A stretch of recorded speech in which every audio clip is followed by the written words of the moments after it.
It's Thursday. Let's go. Welcome to Thirsty Thursday. My name is Matt. Sometimes I go by the Grass Factor. Martin, alongside me, we've got Mr. Ray Ito. We are pouring out a cold one right now for DeMay. DeMay is still down under, and so everybody needs to keep him in your thoughts as he's out here grinding, as DJ Khaled and Boosie said one time in a song. But you know, I mean, it's the season. It is the season, and anybody that works in lawn care, around lawn care, knows exactly what that entails. And sometimes you just gotta get shit done, and it sucks, and it puts you in a really, really fucking shitty place because you may feel bad. You may Cat Bird Feeder, I see you in there. I'm so glad to see your name, and I'm so sorry for dropping the bad words immediately from the get-go. Anyway, it's great to see your name, Cat Bird Feeder. It's one of my favorite ladies in Mississippi, hanging out again. And so anyway, it's that time of year where it's hump it and get it type deal, and he's out there having to get it, and man, it is brutal. It is brutal. So everybody keep DeMay in your thoughts as he's out there doing the worst of the worst to survive, and but don't ever forget what he's actually contributing, not to the community, but he's contributing to the industry as a whole. Again, that's why I have Ray and Ryan on this show, is because those are guys that are actively contributing not to the community alone, but to the industry as a whole. And for anybody that knows me and my passion for this industry, understands, hopefully that makes a little bit more sense why they're here, and why everyone that's listening or does hear this should pay incredibly close attention to what they say, because these are not guys that are just going to go away quietly. They're going to be here for a long time, and they're going to be looked at for a long time, and they're going to be studied for a long time. So there we are. Speaking of studying for a long period of time, we have a gentleman who has dedicated, I'm going to say, nonstop, out of 40 years, 35 of them have been as a student, and not just any student, but a student of arithmetic, a student of science, a student of language, and a student of the practice of medicine. We have our absolute most requested repeat guest ever, our favorite doctor, Dr. Ear, Nose, and Turf. Sir, how the hell are you doing? I'm doing well. How are you? Good. Yeah, man, your microphone is so crispy. You sound so good. You sound so good. I got the gain right now. Oh, man, it is just, you're speaking into the right side of it, and man, it tickles me on the inside. Sounds great. Sounds great, Jake. Doesn't it? Oh, my God. Yeah. Best purchase you guys semi-forced me into, so. Well, there's the things you forced us into at the live show last year, and so I'm glad we could return the favor in some form or fashion. But don't worry, that's what I'm here for. I'm here to look out for you, and I'll that's not for this show. Dr. Jake, thanks for joining us. How are you doing? How's life? How is everything? Good.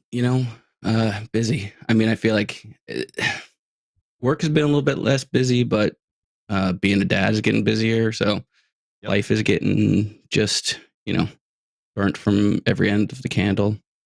But I'm glad that the weather is warm. The grass is growing, because that took a long time. This winter was rough. It was. Now things are looking good. Y'all had some serious cold weather events and snow events, if I recall correctly, or did I make that part up? I mean, up here it's just sort of notoriously bad winters, but this winter really wasn't that bad. We did get good snow cover to keep things nice and warm, but it actually got cold before the snow cover came on, so the snow mold actually wasn't as bad, and that's what I attributed it to, is that it got cold enough before the snow cover came. That is an interesting theory.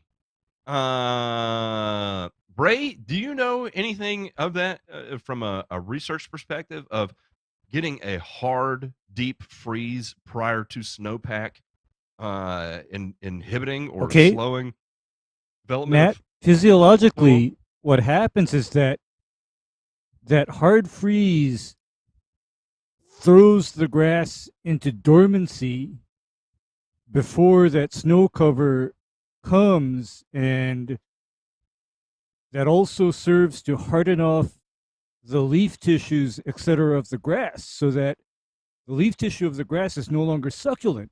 It's already dormant. It's no longer active. The grass is basically biologically in full dormancy, versus if it's not dormant and your grass is covered by that wet snow, then can anybody see the problem with that?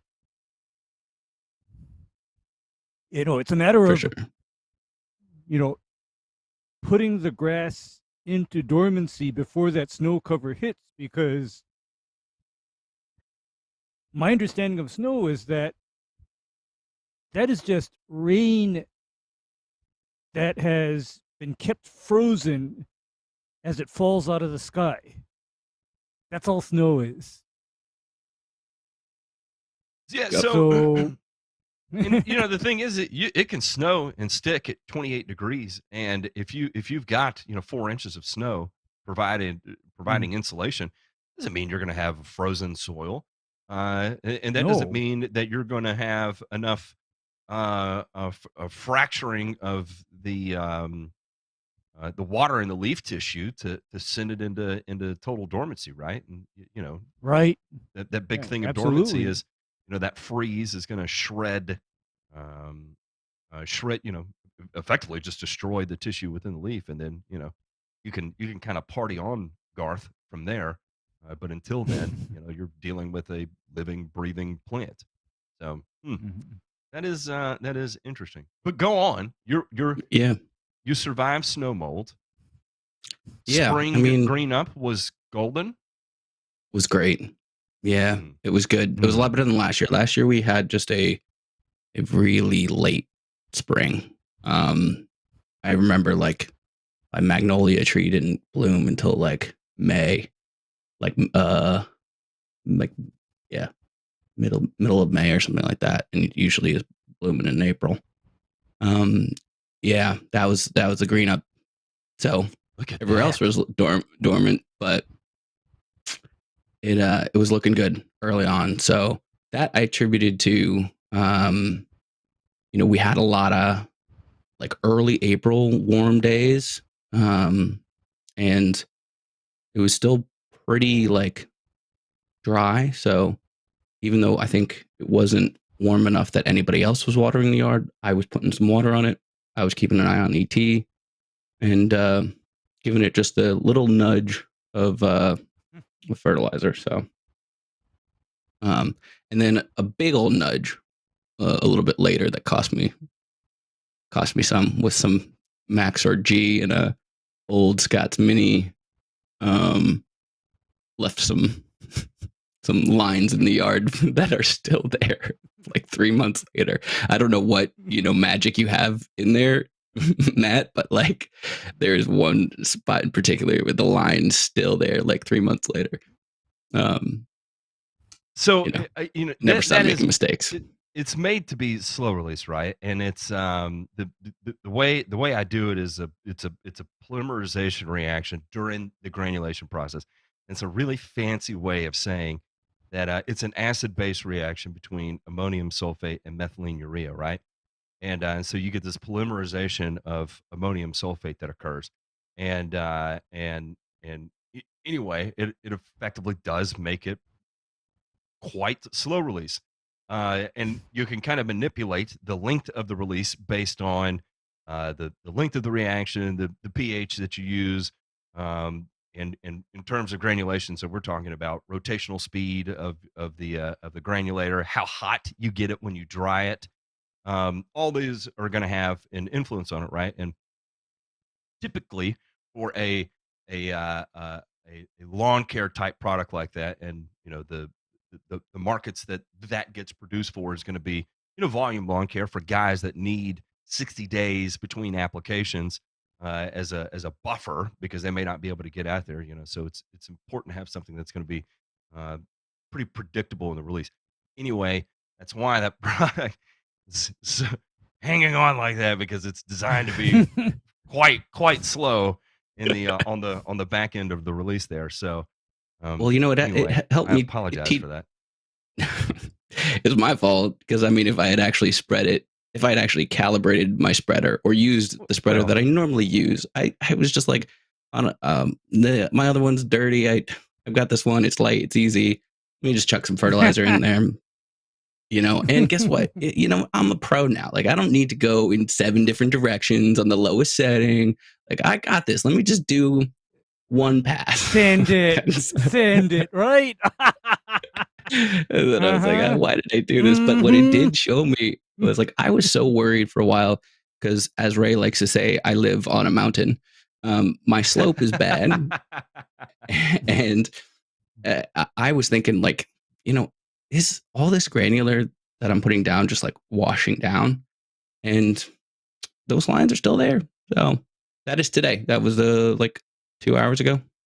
That's how things are looking now. Yeah. It's best time of year.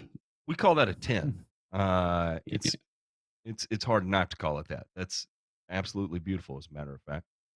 Thank you. That's nice. Yeah, even there, look at that.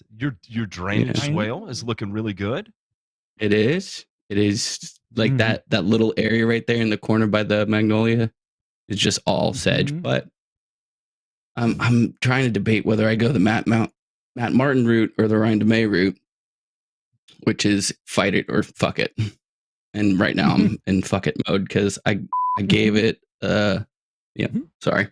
I gave it the May Death Mix in the fall, and I mean, it just came back stronger in the spring. What is the yellow flowered shrub off your deck there? Zarosa. Okay. Ooh, yeah, nice. Yeah, they're just blooming just now. See those often. Gorgeous. Yeah. I've been planting a lot in the landscape. I've been doing a lot more in the landscape now that I've got the grass established and I'm not like still in the growing period. It's really like, it's so interesting how much every year it changes. Like last year was all about just sort of getting things stable and getting it grown in. And now I feel like I'm more in maintenance mode and like perfection. Like, let's get things looking the way I really want it to. So, and what I've been trying to do is just be methodical about it, make a decision, try to stick to it, and write it down, so that way I'm at least, take an inventory of the things that I'm doing so I can figure out what did I do wrong? What is maybe causing the problem here? Because if you throw everything in the kitchen sink at it, you're just like, I don't know. So. That is such an important thing. Look, there's something all about FAFO that is fun and gets you excited and keeps you engaged.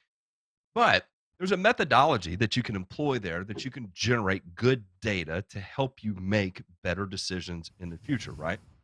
And limiting the number of inputs that you apply at one time is an easy way to do that because you can get real-time feedback. You can log the day that you do it, what the temperature is, what the conditions are. And in the pro applicator world, we're used to that because those are the things we have to log when we make an application to a property, right? Note the time that we're there, the temperature, the wind speed, and so it becomes kind of secondhand, right? And then also in pro lawn care, we typically don't have the budget to mix 5, 6, 7, 8, 9 things into a tank and make an application too, right? So if you take a 10-year career trying things along the way, you tend to build up a little bit of a knowledge bank there just from trial and error and just sheer amount of time that you spend on these properties. And I think a lot of times that gets looked over in the homeowner market. One is because everything gets pitched at you from 100 different directions, right? You turn on YouTube, there's something new going on. There's something new to try. Oh, I want to try this. I want to try that. Someone's doing Exactly. that. Oh, I wonder if that'll work for me. Oh, I'm from New York. I want to try that with that too, right? So all of these things get really exciting and overwhelming, and you're like, man, but I've got it. I ordered it. It's here. It's in the garage. I'm just going to throw it in the tank and do it anyway. And then when you start trying to unpack, like, what was it that actually gave me those results? You can't say, right? And I pick on humic just because it's easy, not because of any kind of like deep seated. I don't have negative dreams about humic acid. I really don't. Um, I'm sure I'll be accused of it, but I really don't. Leave your comments in the comments below about what my true intentions are with humic acid. Please tell me how I feel about it. Um, but a lot of the comments I get about it is that, oh, humic acid changed my soil in this way, and then if you actually pull or extract what went on in the property, it's like, what all was in your humic acid applications? Well, I applied humic acid, I applied micronutrients, I applied a wetting agent, I applied some nitrogen, I applied three forms of nitrogen, and then a week later I repeated it again, and then a week later I did a different derivative of humic acid, and then I did a humic acid and a kelp, and then I repeated it with NP and K and micronutrients again. They're like, okay, what was the time period that you did that? A month. Okay. So are you One sure? application. Are you sure the humic acid is what generated the results that you see there? And of course not. No one can quantify that because it's too many inputs to account for, right? Um, One of the things too that I would encourage you, if there is something you want to try, and I've seen Evie do this year, is an easy thing to do is take an Amazon box of something you've ordered, cut it up into a square, and it can be I know. 2 foot by 1 foot. Lay it down, make an application, and then a week later pick it up and look at it and see what happened. I'm not saying that's something you want to do this year, but in the future, if you come across something that you get really excited about and want to try, I encourage not just you but anybody listening right now to try that. Employ Yeah, that method to be able a to see. test plot. It's just like, or check plot rather. Like in my mind, I'm like, I'm gonna get that piece of card. I've got like 1,000 boxes in my freaking garage right now. My wife we all? orders more things than any human being ever needs, so I've got a lot of boxes. I could use one of them and just put it down. But I find my biggest problem goes back to the perfectionism. I'm like, well, where am I gonna put it? Because I don't want somebody to see that. you know. Yeah. So I'm like, I got to find like a little corner. And then I'm like, and then by that point, I've already, applied something. And I'm like, oh shit. Well, next time I'll do it next time. You're still also- 3 years away of having orange irrigation flags set up in your front yard and backyard with 18 different. Look where Ryan Knorr is right now, right? Like, I know. you're trending a certain direction. It's okay. You'll get there. Okay, Jake, I got to tell you that for me, it's real easy because there's often border areas and boundaries and perimeters that I need to stay away from. So chances are I always have like a 1 or 2 foot area somewhere where I can't apply, right? And that Right. becomes Natural check plot. my natural check plot because I can compare. Okay, I applied here, but I couldn't apply here. What's the difference? And that comes in handy when there's any question because then I can yank people by their ear and say, you see right next to your neighbor's property how the grass doesn't quite look as good or there's a lot of weeds in it because I can't apply here? And then you look at the rest of the lawn. Any questions? Next. It's interesting because that reminded me of a question I wanted to ask you guys because I was thinking about doing a check plot for the wetting agent that I started using. And I saw in one of the studies that they were like separating each of the plots by like certain amount of feet or something like that, because I guess in theory, like it's going to move laterally. So Yes. how would you do a check plot with a wetting agent? Exactly I that. would probably give it several feet, knowing that water or a lot of materials in soil now, my understanding is that they go down, and when they go down, they also go sideways.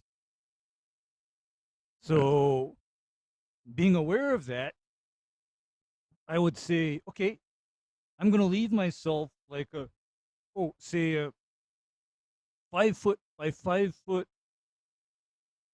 untreated area somewhere, and then see what happens. I mean, if that square is no different from your treated area, then there's your answer, right? There's Right. your answer.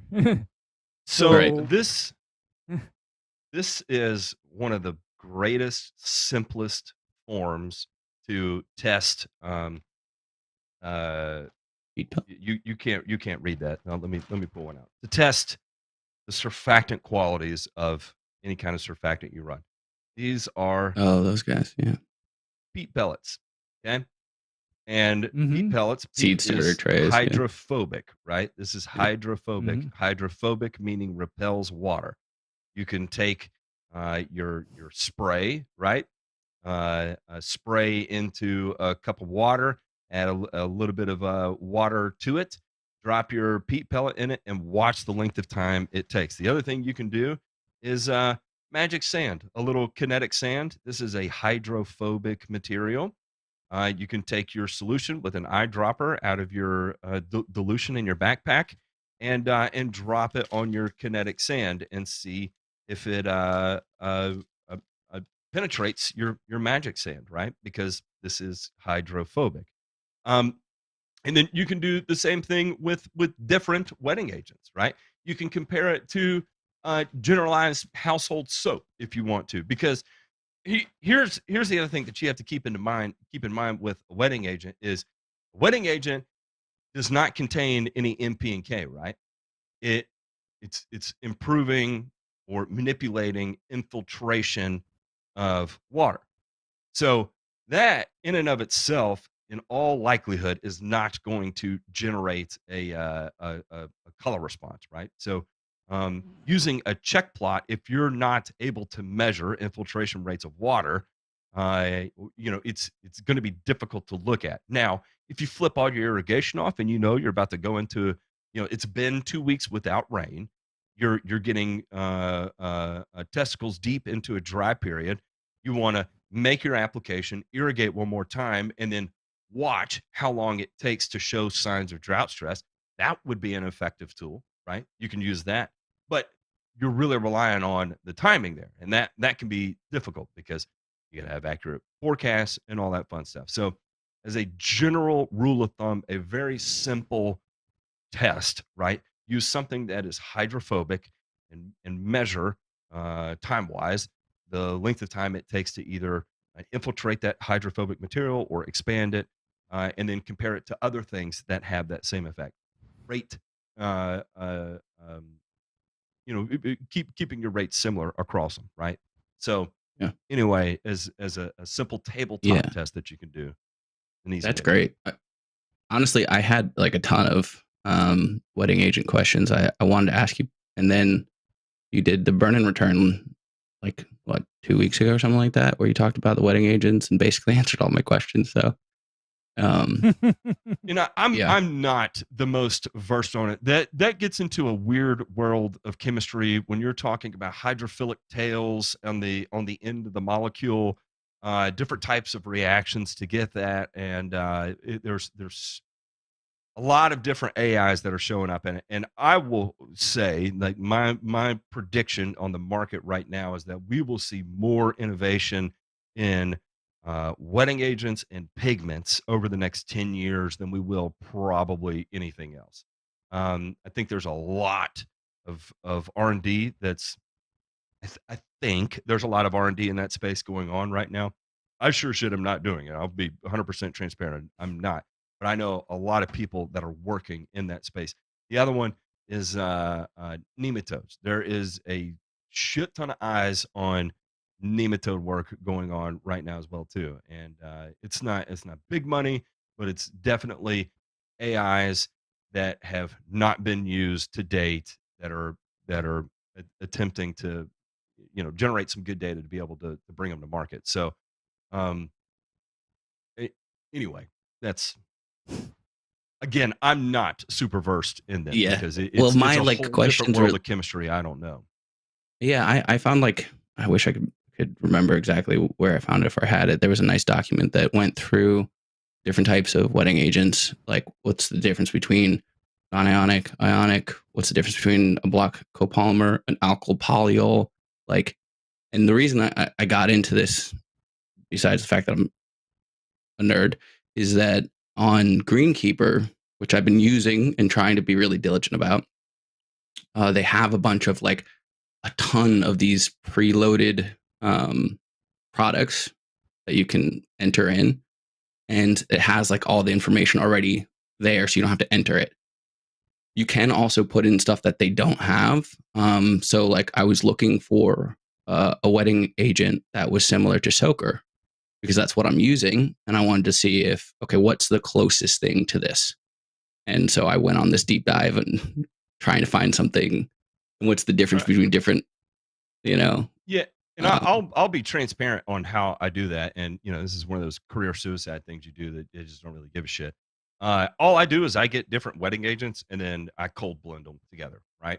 And so I use a block polymer from Kalo, who does Tournament Ready, and it's from that line. And then I do two of Mitchell's products, mostly Tricure and a little bit of the Terraform, and then I add a little bit of the 2,5-B exempt acid to it as well too. And that stabilization from the acid also contains a 2,5-B exempt. It's most similar to a nonylphenol, which would be more in the lines of, I guess you could call that a surfactant of sorts. It's not an actual nonylphenol, but it's a 2,5-B exempt version of a function of a nonylphenol. And not really playing a whole lot into the AI of it. But if you want to look those three up, you'll see three wildly different AIs, right? But it's just trying to take exactly like you see. Oh, I've got this type, I've got that type, I got that type. Taking them and combining them and being like, because I don't fucking know what's going to do the best. So I know those Yeah. three all have great reputations, right? And Yeah. I pinged the idea of my industry mentor, product development mentor, and he's like, yeah, that is good. I would apply that. And one of the things he told me to be careful about is Terraform in general, because we've run into some issues with um, applying it to greens at label rate in combination with something to hit carbonates that get built up in greens from water, and then you end up flushing the carbonates so well plus the Terraform you can't get the sand wet again, and it's like it's just everything sheds through it so quickly, like you can't apply enough to get it wet again, and actually ended up getting real crispy out there for a while. It was a nightmare. The Too last thing hot. you So want too much is a percolation. yeah. Yeah. And I don't know if it's just the structure of those greens or what. I don't know what about the chemistry would make that happen. That actually sort of randomly was thinking about um, percolation through like sand caps. Um, you guys have talked a lot about in the past, especially referencing like soil water movement, that old video on YouTube that's from like 1962 or whatever. Great video. But what I was curious about, I don't think we've touched on this before, is how does the water movement on a slope in a sand cap change? Are things moving in the sand profile down the slope before they're moving into the clay? To a degree, yes, but you've got to think the clay is still going to have a monumental amount of capillary action going on too, right? Uh, so I think the rate sand cap on clay on a slope, yes, will require more effort at the top of the hill to allow infiltration of that clay.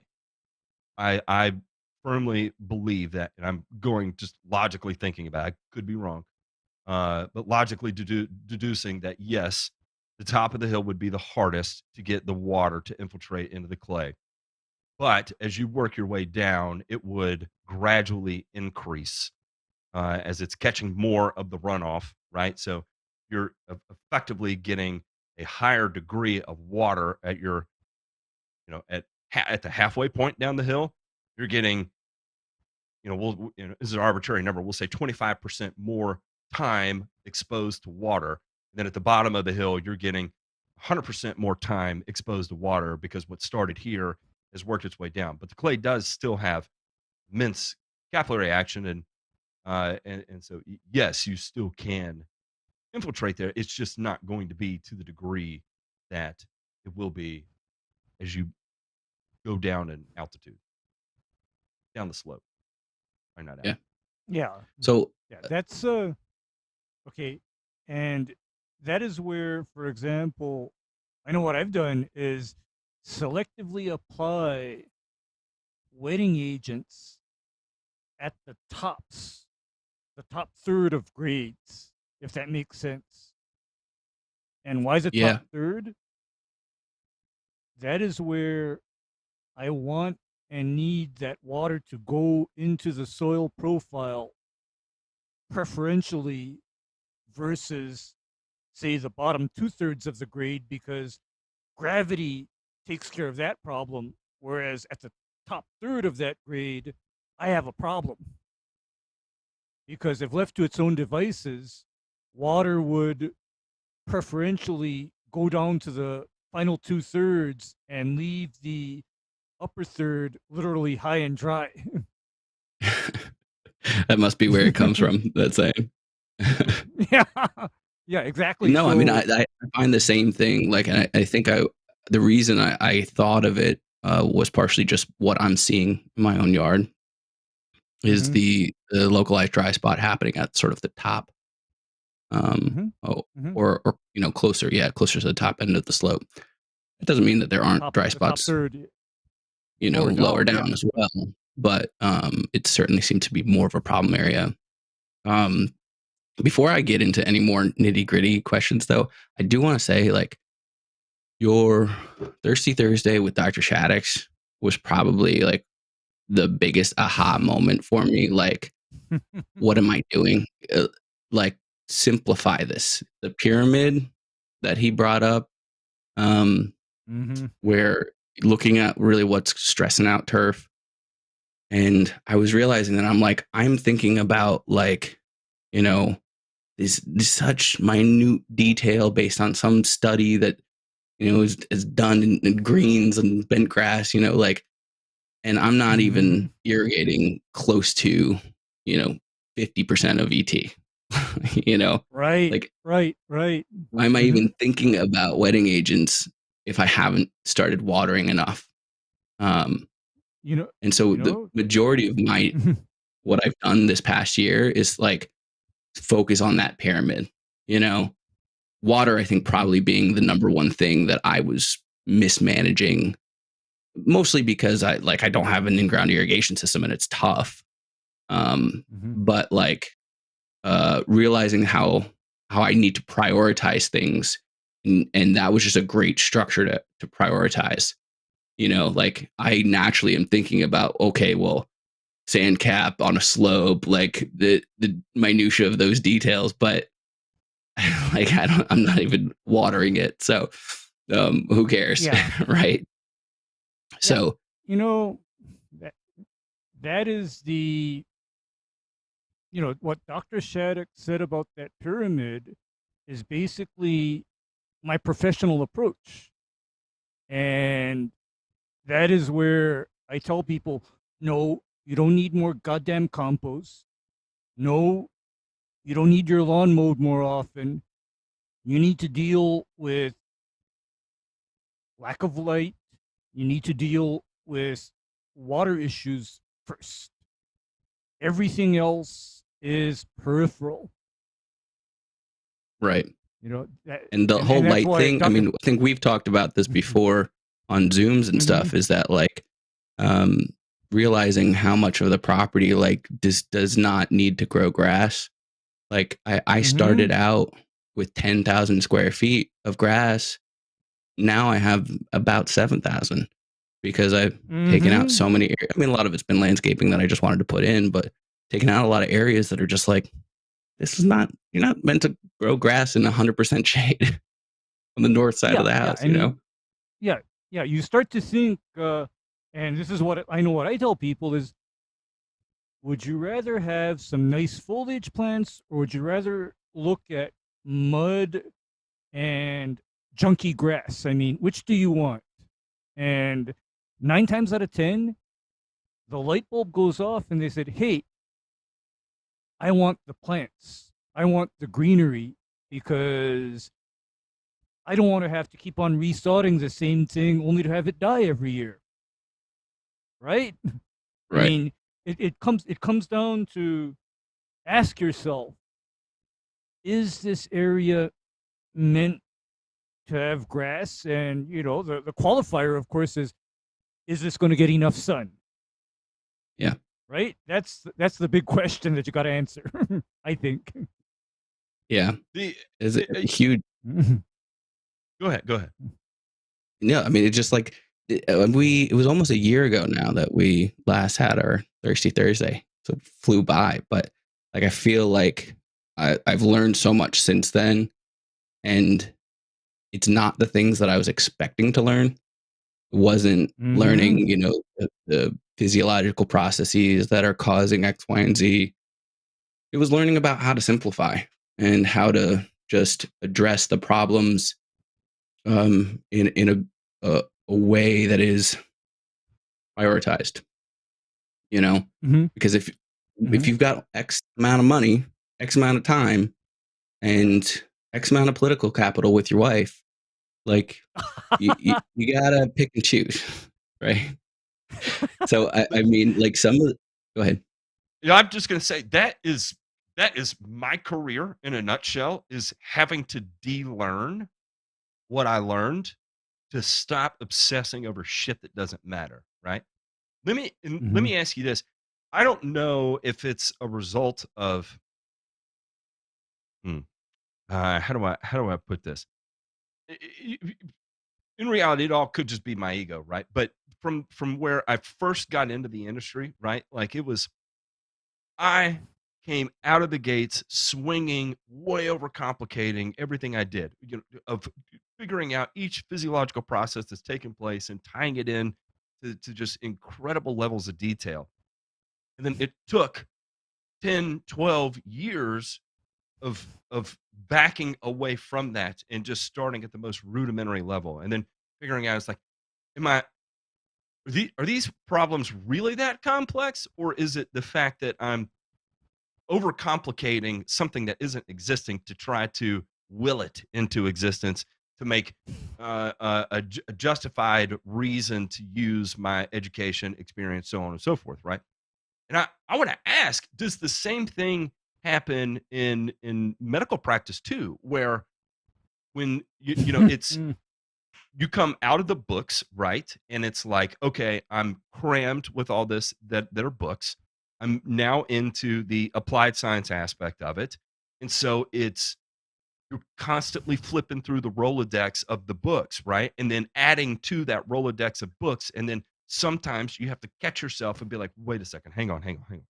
I'm balls deep into the white papers. I need to chill out for a second and just put on a whiteboard what I'm actually dealing with here and just slow down for a second.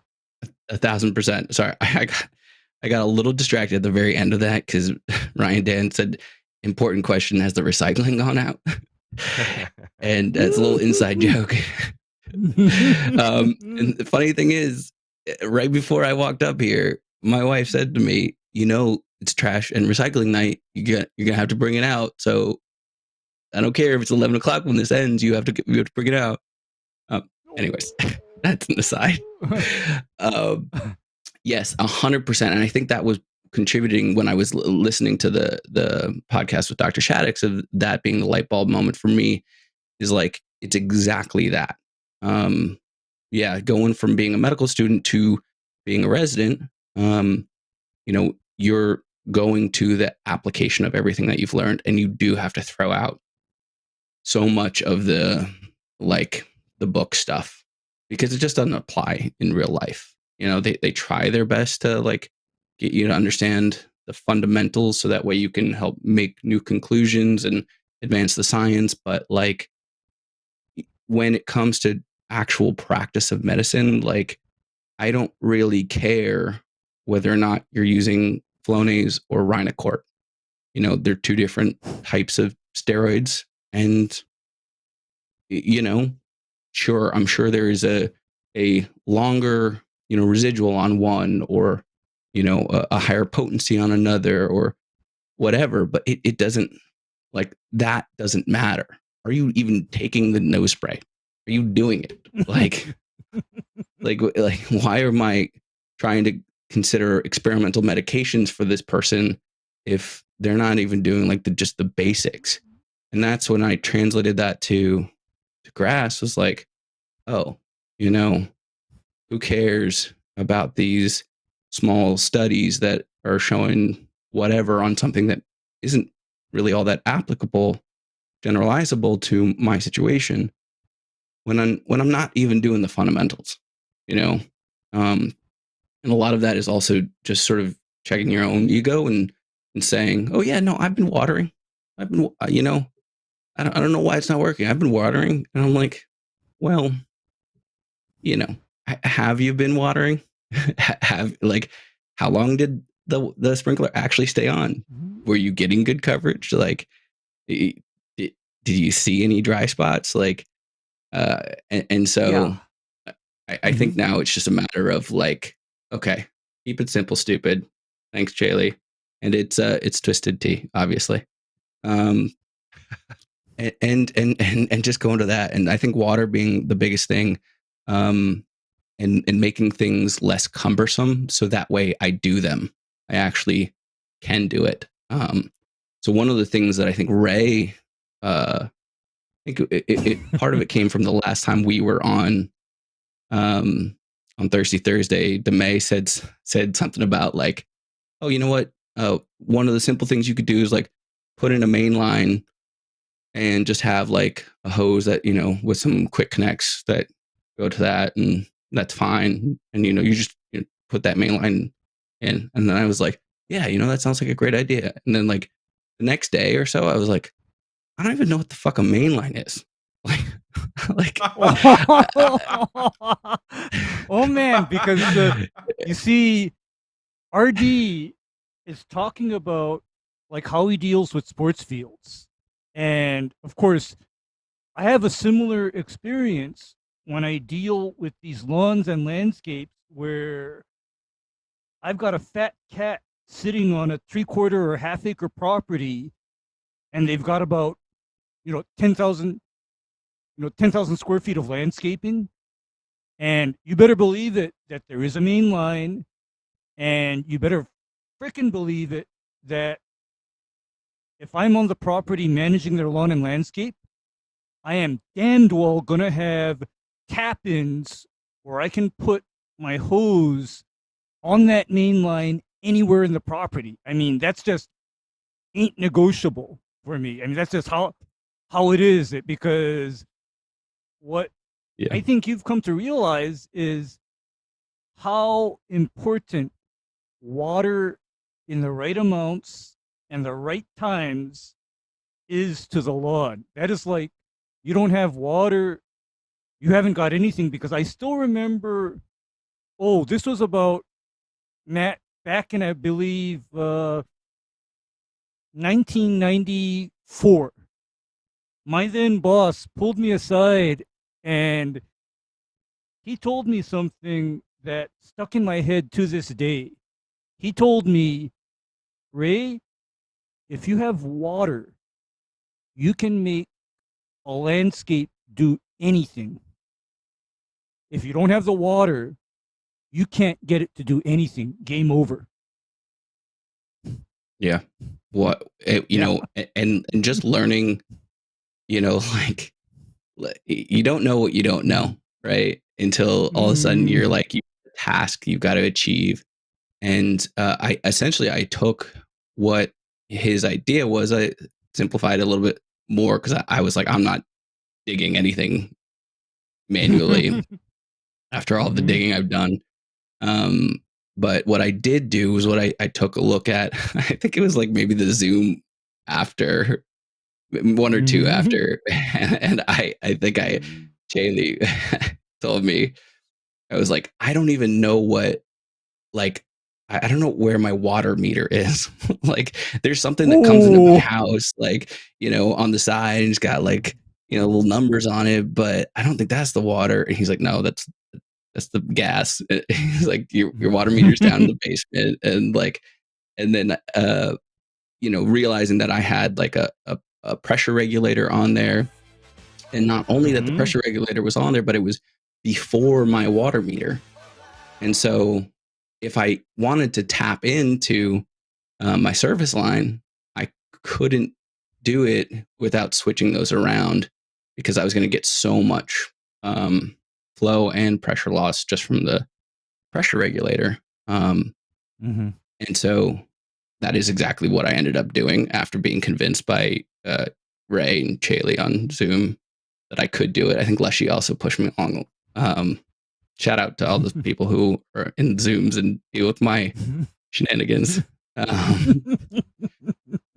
But yeah, so I put in a 3/4 inch PVC, basically just new hose spigot. That was it, with a ball valve on it. I tapped in right after the water meter, before the regulator. And I went from like 4 to 5 gallons per minute out of the hose spigot to 16. And that's what I'm talking about, Jake. That's what I'm talking about. It makes a big friggin' difference, especially with like the idea of like these tasks can be cumbersome when you're putting in the sweat equity like I am. Like, we're all excited about it. We all want to do this, but if you're not setting yourself up for success by making it easy for yourself, like you're gonna stop watering the dry spots. Okay, because Jake,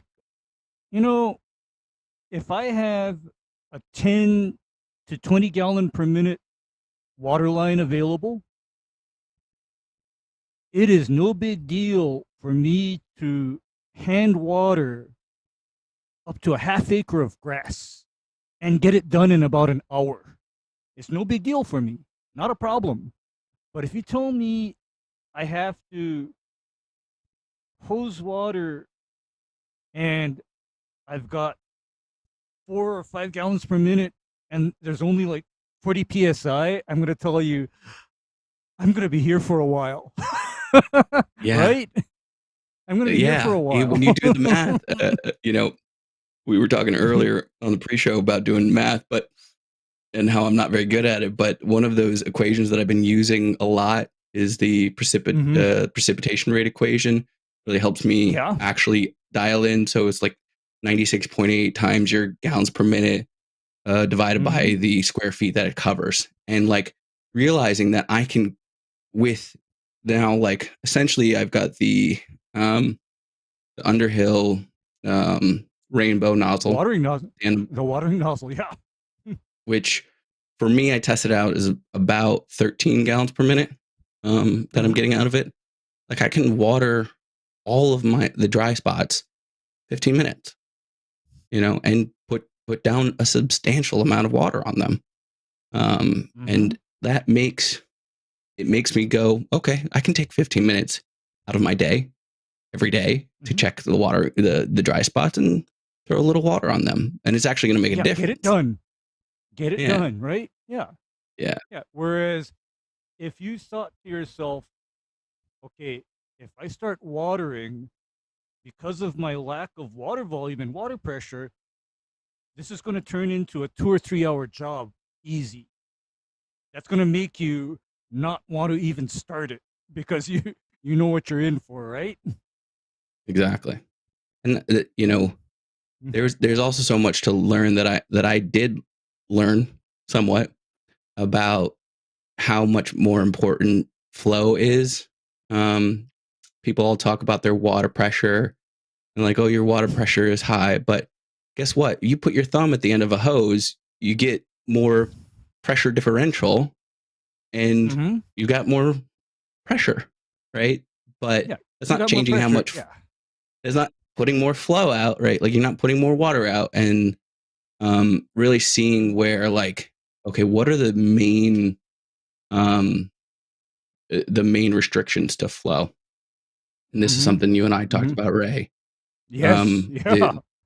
The gate valve. So everybody's little hose spigots where they're turning it, you know, you got a teeny tiny little opening at the end of it.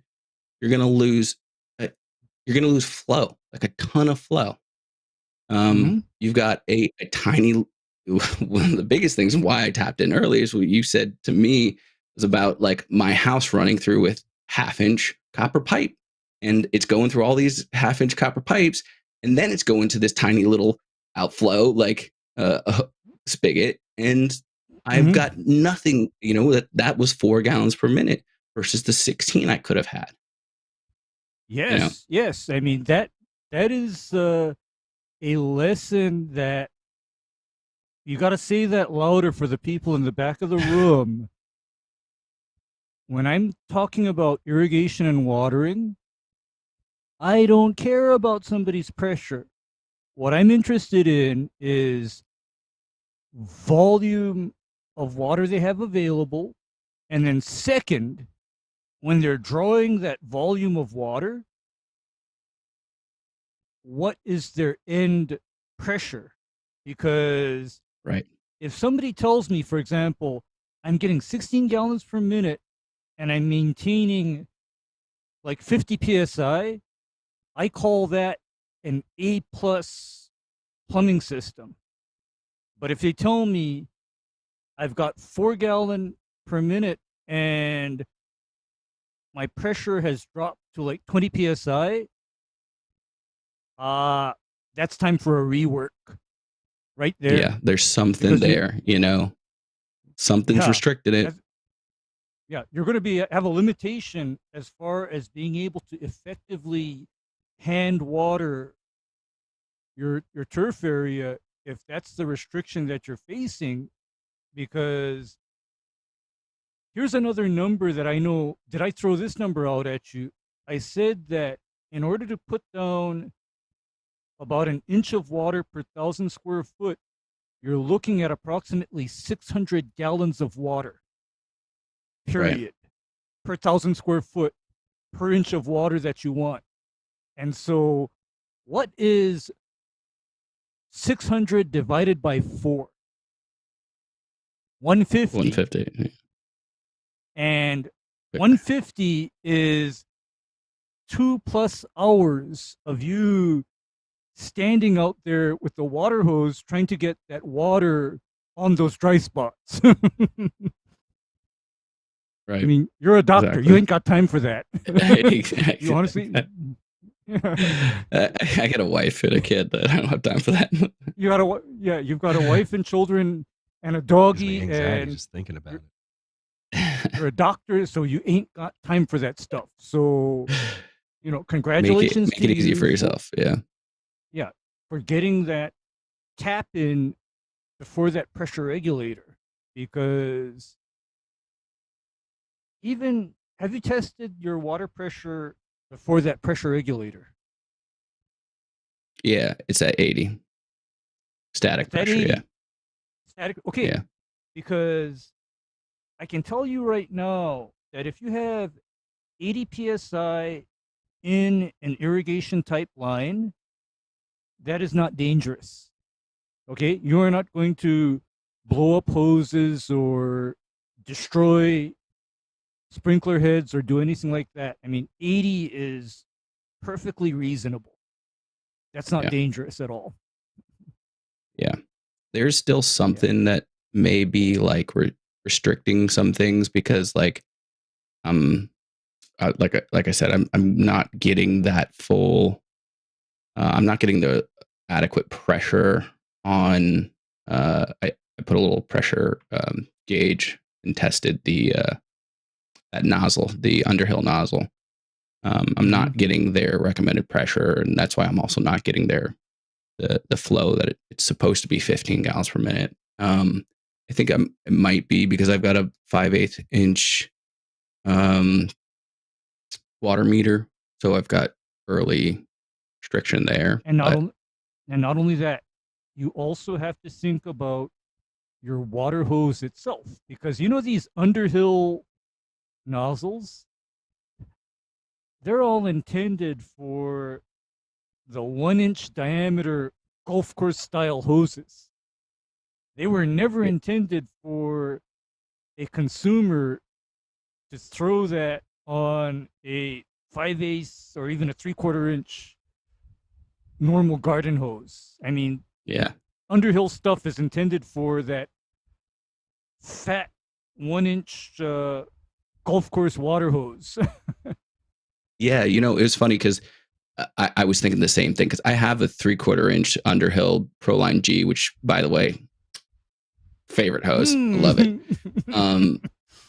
But so I tested it, the nozzle straight actually out of the ball valve right there. So and it was it was a little bit better, but not like a ton worse.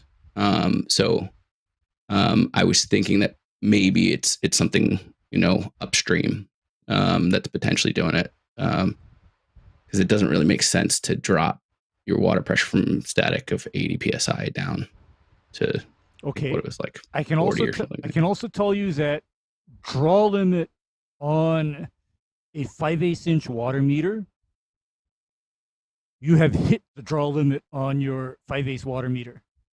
Because if you wanted more water volume, you'd be looking at a 1-inch, maybe, at a 1-inch meter. I mean, I literally know people where they actually have a 1-inch water meter. Yeah. But 5/8, I'm 1 inch here. the deal with a 5/8 inch water meter is that there's a pressure to volume curve that you hit where once you exceed so many gallons per minute, you then start to experience a pressure loss. Right. Yeah, and I think I was looking at the charts that are on. I think it's the Rainbird Irrigation Design Manual. So that's phenomenal. Like, was referencing that like a ton to try to figure out where those restrictions were. And yeah, I think at like 12 or 13 is when it starts to get big pressure losses. So, but do you just call like your water authority and just ask them, can I get a bigger meter? Like I don't even. You can, and then what they'll do to you is they'll normally then, if they approve the request, you normally pay for it. If they approve the request. And it depends, because I know for a lot of people, like in my state, they're essentially grandfathered in as far as their water meter goes, because I'm pretty sure that Hawaii, if up to them, they'd give everybody a 5/8 inch or smaller water meter to discourage water use. Right. Yeah, I don't even think I can buy a freaking gas stove in my state at this point. I doubt that they're going to want me to put more water on my lawn, especially when it's apparently like the worst plant ever, so it's destroying the environment. Grass is the worst plant Welcome ever. home. And Jake, my fried pork chop last night is going to kill me, not because of the pork chop, but because of the gas stove. There, exactly. I said it. Exactly. See, that's like one of the worst effects of people overcomplicating things. Is like, keep it simple, stupid. Like, we know what's killing you. And it's not these little tiny bits of potential increase of asthma rates or whatever you It's found not in your the big seed data oil. set. Put down the fucking Twinkies. Do you hear me? Start with the Twinkies, then worry about the seed oils. Yeah. Put down the Twinkies. Put down the bag of cookies. And for fudge's sake, start drinking more water instead of soda. There, I said my piece. And quit snorting the shit on top of the bathroom stall. Oh, wait, never mind. That's an SEC school thing. I don't know what you're talking about. I have no idea. Where? All right, it's we're rolling into 10 o'clock here. So before it's magically 10:30. I wanted to. I'm curious. Do you have any other questions? We're pretty balls deep on the water flow and pressure. I know. I can talk about water all day. Well, I don't want to leave you in a situation where like, oh fuck, I wish we could have covered that. Exactly. Thank you for doing that. Yeah, I do have a ton of questions. I think first and foremost, the thing that I don't know the most about is getting into a fungicide program. If you want to, I think maybe this is a good time to sort of get into the Greenkeeper app, and so you can see this is my honest applications. Like, this is what I've been applying. Some of the products, like I said, I've been putting as placeholders. So I do not have Scimitar. I do not have Dispatch. I have other products that are similar to those, and I've been using these things and trying to develop my program. And I feel like I've got fertilizer down. I'm working on water, and PGR is the brand new thing that I'm introducing into all of this. But one thing that I don't really know how to approach is fungus. And last year my approach was see what you get. What are you getting attacked with? Yes. And I know I always have powdery mildew. That's always a thing.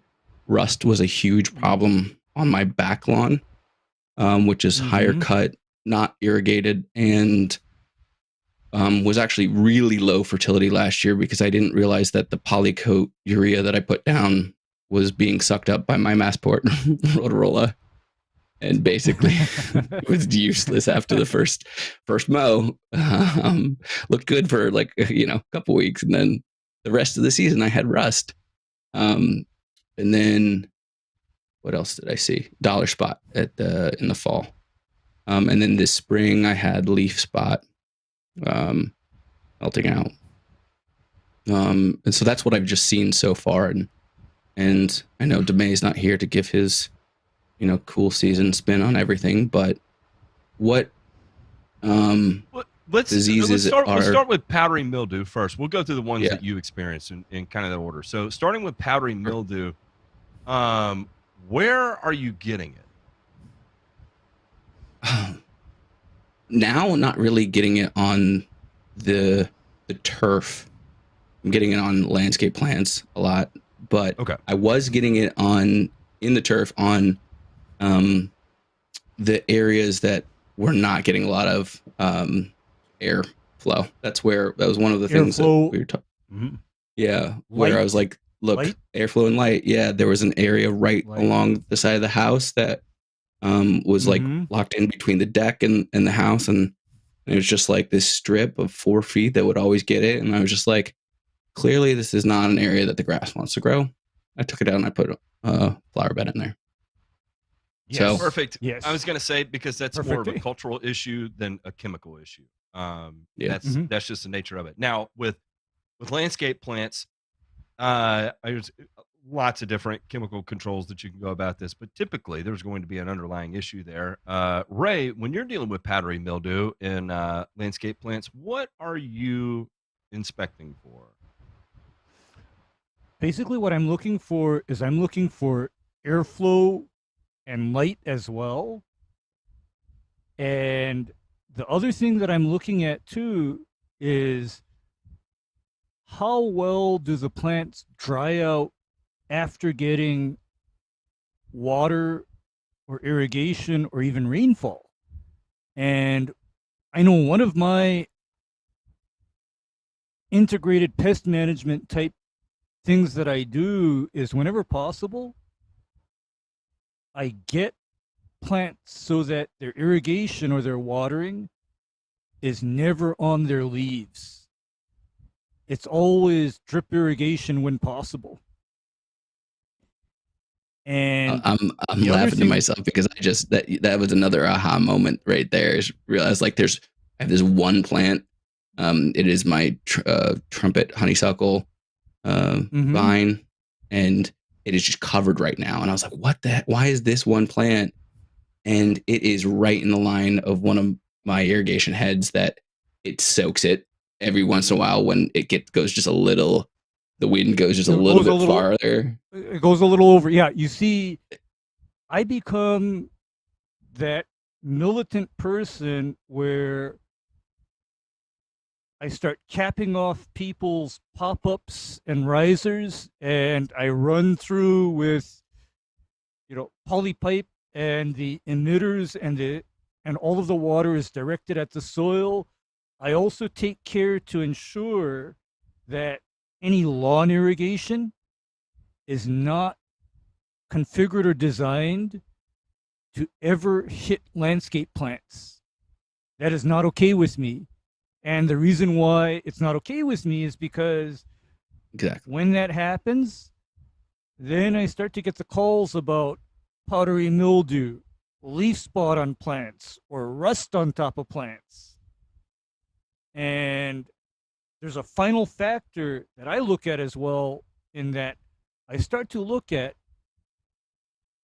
are these landscape plants affected by these diseases also in too much shade?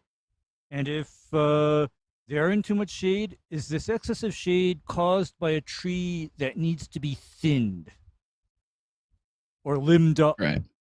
I mean that's my questions. Yeah, with powdery mildew, typically exposure to sunlight and letting it dry out. Heat is going to be good in that regard too. If you need a rescue control, the conazoles, anything in the conazole family is going to work fine. Just watch your rates so you don't burn the foliage off. And then this is one that you could use daconil for a landscape plant, or mancozeb. Yeah. That actually be effective for that. Actually, Matt, on powdery mildew, daconil works better. However, on rust diseases and leaf spots, then mancozeb has the edge. But then here's how I've always dealt with diseases on landscape plants is,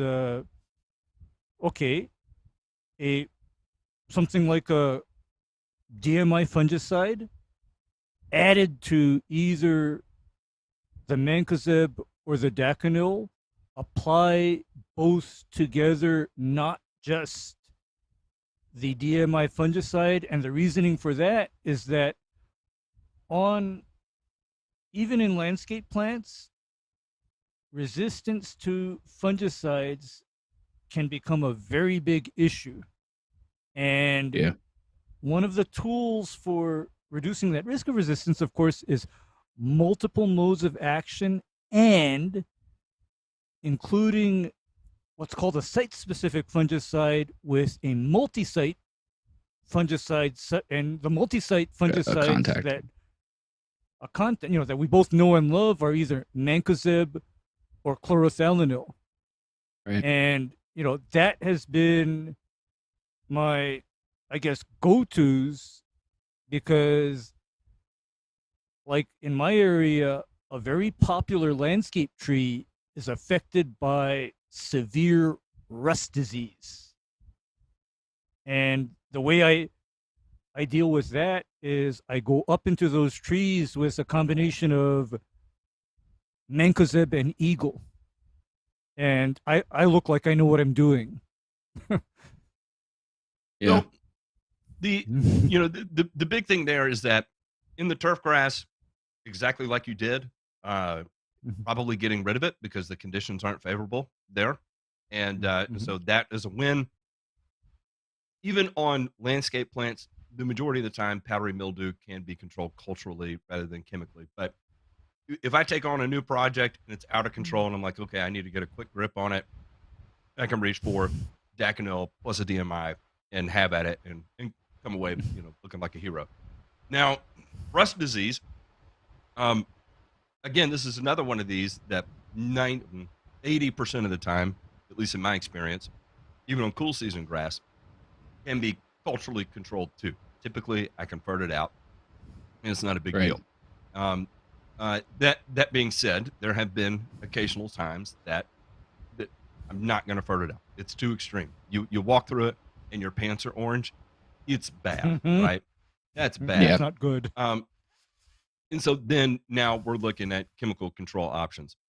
Again, a DMI is another one of those that's going to be effective. Don't apply Daconil to your lawn, but if you're spraying your shrubs, sometimes it'll drift, and I understand that it happens. I've seen it happen. I know. But DMIs are going to be effective. That do you need to with the DMI strobilurin in that regard? Probably not. Yeah. Well, what are you going to say about a DMI? With the DMI though, I have propiconazole, but now that I've added the new factor, new variable in the equation, with a I'm wondering about how you manage overregulation, or just, do you change growing degree day intervals? Do you, the Greenkeeper app is good at also putting that stuff in together, but like, let's say I didn't have the app, like how are you going to use a DMI and a growth regulator? Here's how I would look at it.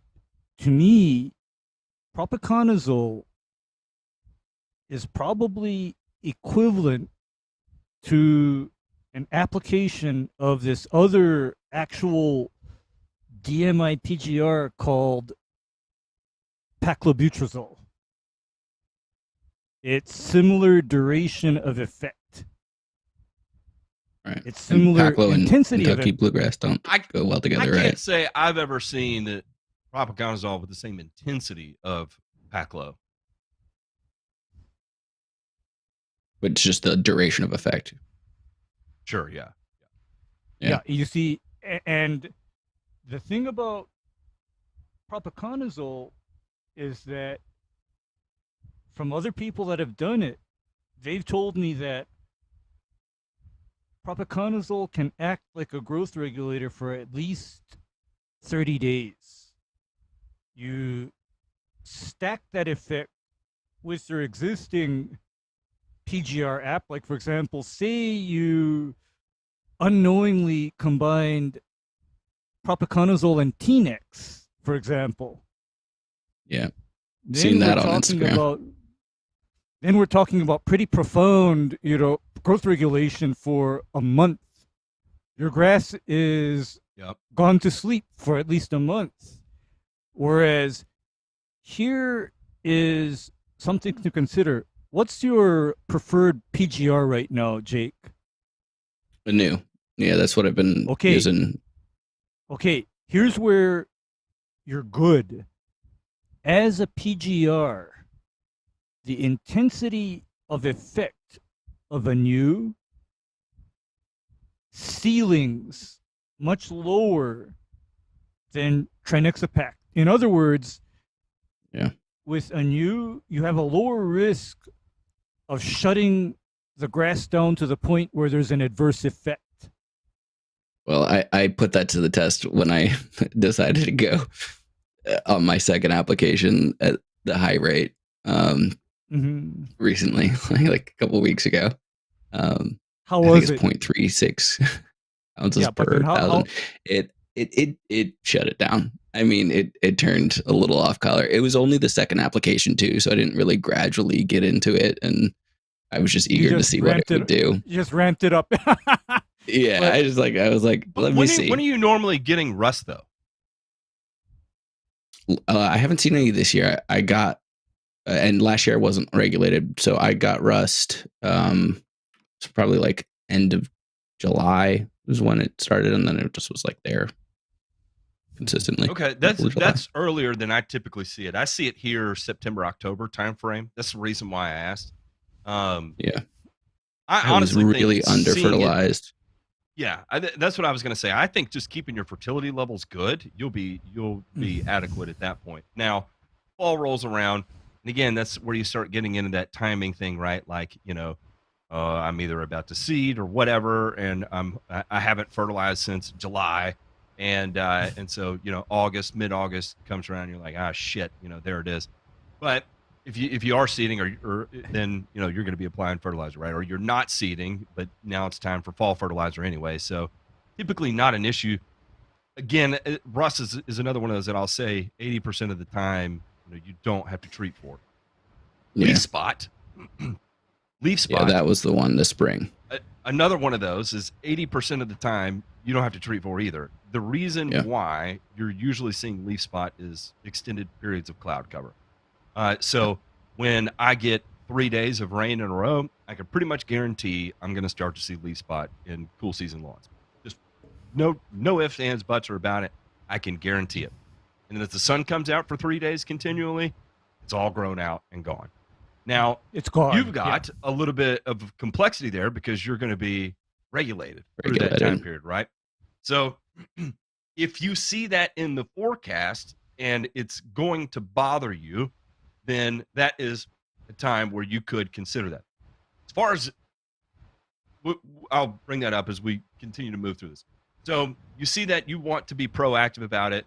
Strobilurin is going to be on the more effective side.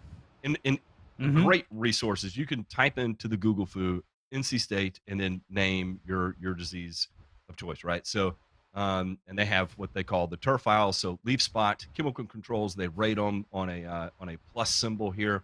And azoxystrobin is a 4 on the efficacy. I was going to see. Just they actually integrated that.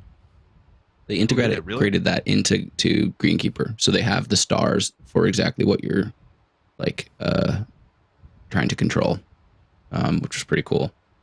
So they do not list propiconazole by itself. I was going to see if they did. Well, they do. I mean, they have triticonazole, right? And that would be just a straight DMI. And again, not. Oh, yeah, here it is. Here's propiconazole. 2 out of 4, right? So not the greatest thing that you could go for. So that would be one of those times that do you want to keep a 32-ounce bottle of azoxystrobin on the shelf? It probably wouldn't hurt you to have some. Yeah. There you go. Those are the ones I have. I had some Daconol. I used it up, but I have propiconazole and azoxystrobin. And I don't really want to break the bank. And when we're talking about prioritizing and stuff, like I'm wondering, do I just go through another year of watching and not doing anything preventative? But I'm my biggest question is, am I gonna really get myself into a lot of trouble just being reactionary? No, chances are you're not. Again, this is another one of those, especially in your area. 80% of the time, no, you're not going to get yourself into trouble. Now, I know up north, and this is outside of my area of experience, that grubs are a different animal up there. We don't deal with them at near the severity that y'all do. 10 properties out of 400, I'll come across grubs in the fall. And that's with no treatment down, not really a thing. DeMay tells me it's like opposite where he is in Ohio, right? So 10 properties don't have grubs if they're not treated, kind of sort of deal, right? That are actually causing damage in the fall. It's not 100% true, but I'm using that to show contrast with extremes. I don't know about your area. If you don't have a history of it, I doubt all of a sudden this will be the season that's just going to come in and smoke you. But if you have a history of it or you've seen it in your neighborhood, then by all means, have at it, make that part of your regular program. Then you can watch for the diseases. The big ones that could wipe you out and smoke you overnight, like Pythium, you're not really going to get into the favorable conditions for an extended period of time to give you, that kind of catastrophic damage. And even then, if you catch it early enough, and when I say early enough, say within a week, even though you may have widespread infection, you can apply something to at least get recovery by the end of the season. And you may have to do a little bit of spot seeding, but you're not going to have to reestablish the whole yard. Versus if you just let it go for the entirety of the time, you're going to end up having to replace a fair amount of sod, right? Would you let that? This quick question: would you let that area, if you do have like a damaged area like that, would you let that come out of regulation? Yes. To help it recover. Yeah. Yes. Would you just take everything out of regulation, or would you just? I'd take it all out of regulation because it's going to look real goofy keeping one part of it under regulation, another part not. It's I don't know if you've ever seen. I've seen a picture of. I can't remember what professor was doing it, but he was playing around with gibberellic acid in some spray plots. As he was walking out of his treated plots through the green to go put up his sprayer, his feet were leaving footprints of gibberellic acid, and you had like 3 inches of growth on green height grass in days, right? Of just where, that gibberellic acid. So again, you're talking about a gibberellic acid inhibitor, right? So if you're not treating an area, you're talking about a significant amount of growth in that area versus the rest of it. It's overcomplicating things that don't need to be complicated. Right. So, go ahead. You go ahead, because I was going to ask about the next disease. Yeah, I mean, so that was basically my main question when it comes to fungicide. I know we're running low on time, so it's just, look, if I just am reactionary on this, is that really going to be another problem? Because I didn't know the answer to that question, and so I think that's probably my plan. Going ahead, I have it. I now have this wonderful resource called the Discord, where if I do run into trouble, I'll either ask you guys or I'll wait until a power hour where I can ask you, and then probably forget about it by the next day. But so you don't normally have to deal with like dollar spot. That's never been an issue for you. It was, but it was only like at the end of the season last year, and my Smith Kearns dollar spot model, which I didn't realize what it meant at all. I still don't really know. But I was on one of the Zooms and I was showing everybody, like, this is what I got. I think Brent was the one who was like, yep, that's freaking dollar spot 100%. And I said, oh yeah, my Smith Kearns dollar spot model says I'm only at 40%. And DeMay was like, that's fucking high. And so I was like, okay, all right. So it definitely is dollar spot. But it was like, I mean, it was nothing like crazy. I didn't like, there were spots that I thought that were maybe like I dripped some gasoline or something when but it wasn't.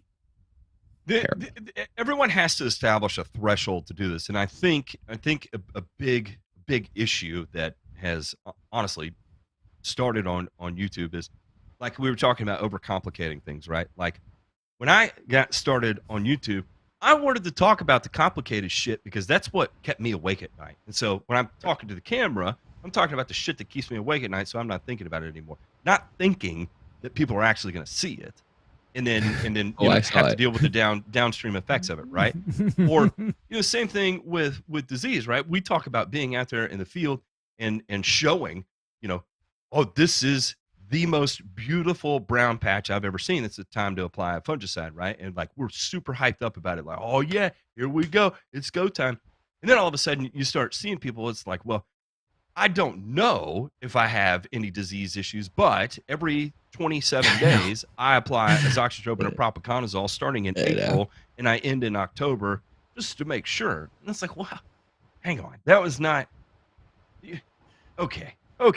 It's extreme, right? And like that's just a turnaround spot, man. Like, stop like destroying your own lawn. Like a common one I see is where and this year actually hasn't been bad just because I only really pay attention to the Discord and not the rest of the world out there. When I used to pay attention to Facebook and all that shit, I'd get Instagram's the worst.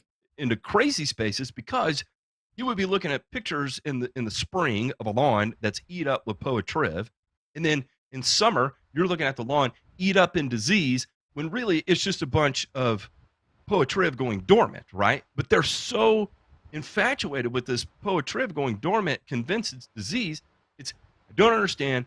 I've hit it with azoxystrobin. I'm on my second app of it. I think it's actually Pythium, so I'm going to apply mefenoxam now. And then, so now you're 4 weeks after the fact. The poatriv has not just gone dormant; it's flat out dead. You can't see it anymore. And they're like, "Yep, it was Pythium. The mefenoxam killed it." Right? And it's like, okay, that's a wild way to get there. But Yeah. I genuinely encourage you to be reactionary, to develop some sort of trend line that you can follow in the future going forward, and try to see if you do start to have anomalies of disease with conditions that you can point at, right? Like here, I know by the time May rolls around, May 15th to the end of May, I'm going to have 5 days consecutive of 85 degrees during the day, 65 at night. It's going to happen just where I am in the South. And I know when I hit that, I have a guaranteed 100% probability of some of my cool season grasses are going to have brown patch. It's non-debatable. It is going to happen because I hit the perfect conditions. We're always high relative humidity. If it's humidity is under 60% here, then people are like freaking out, scrubbing with lotion and stuff. My wife swears she can't breathe when the humidity gets that low. So it's always high humidity, and so the conditions are 100% favorable for it. And of course, you're going to end up finding it out there. So in that particular instance, I understand it because I've seen it over the course of 3 years, had my ass handed to me from getting literally 100 phone calls in a single day, in one single day, of people begging me to get out their lawn because they have smoke rings in it, right? And you're like, oh shit, another one? And then you change your voicemail to say, I know you have brown patch and I will be out as soon as possible to treat it, right? And it's one of those learning curves that you go through and you're like, all right, I don't ever want to have to deal with that again. So now I'm gonna make this part of my program, my fungicide program. I will establish a program to deal specifically with this. Now, not just the region you're in, but the diseases that you have witnessed up to this point, under no circumstance ever, if that is 99% of the time for you, which I'm not going to say it is, but if that were to be, then under no circumstance would I ever have a fungicide program for your specific property. Right. Now, you also get the opportunity to learn, right? Like I like the idea that I'm seeing what I'm susceptible to and reacting to that as opposed to what, some guy with fake teeth does on YouTube. So I haven't gotten them yet, but at some point I will have to, and then I'll be the fake tooth guy. No. I probably I don't think Jake grind my teeth out of my head in my sleep because I have an ENT problem that's unaddressed that I don't know about. But Jake, that's when I go on your show. Who we were talking about? Yeah. But at the same time, what we always preach, in our group, of course, is please be your own best friend.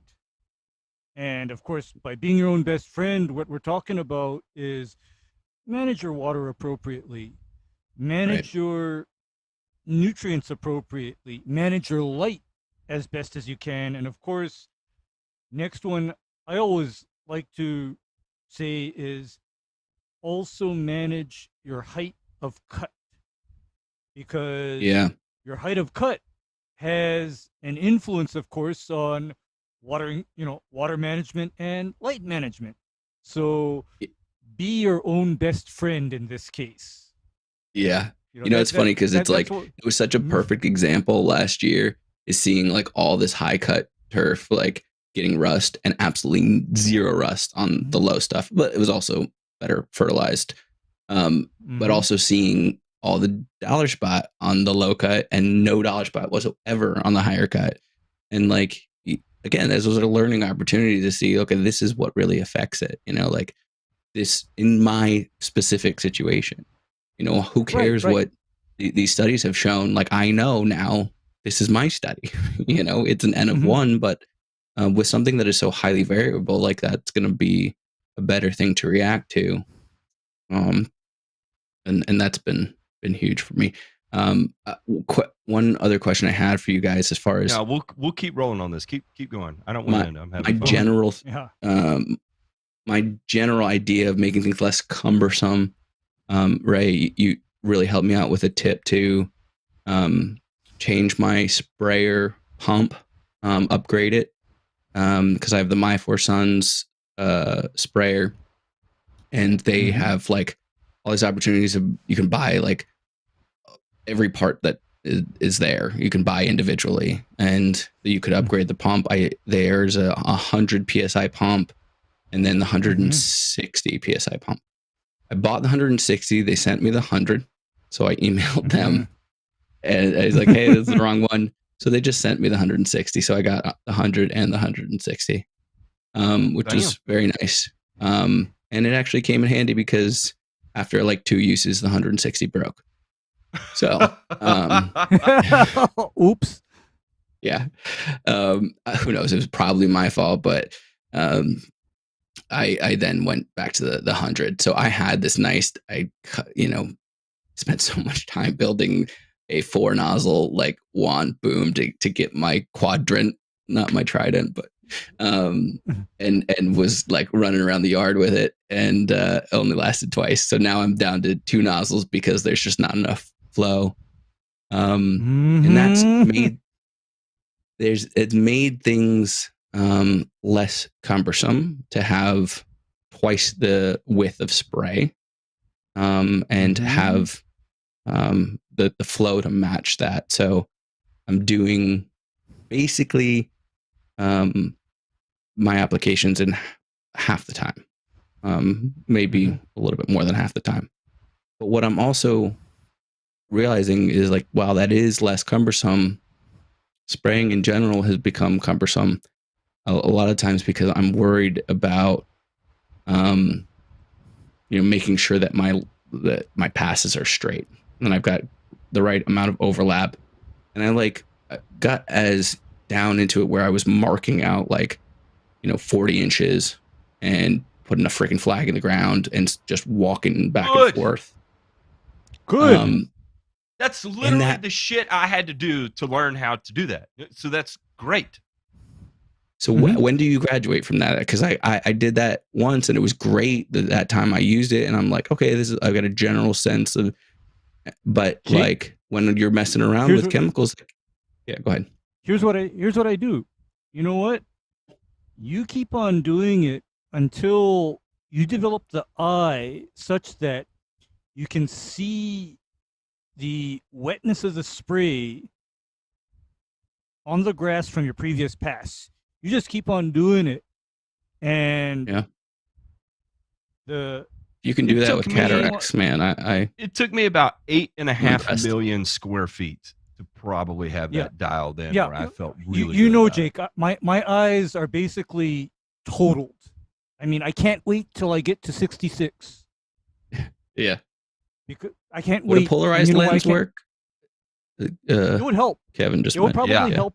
It would probably help you, but then I know for me, what helps me is the fact that I basically have prescription lenses in these glasses that literally cost about $300.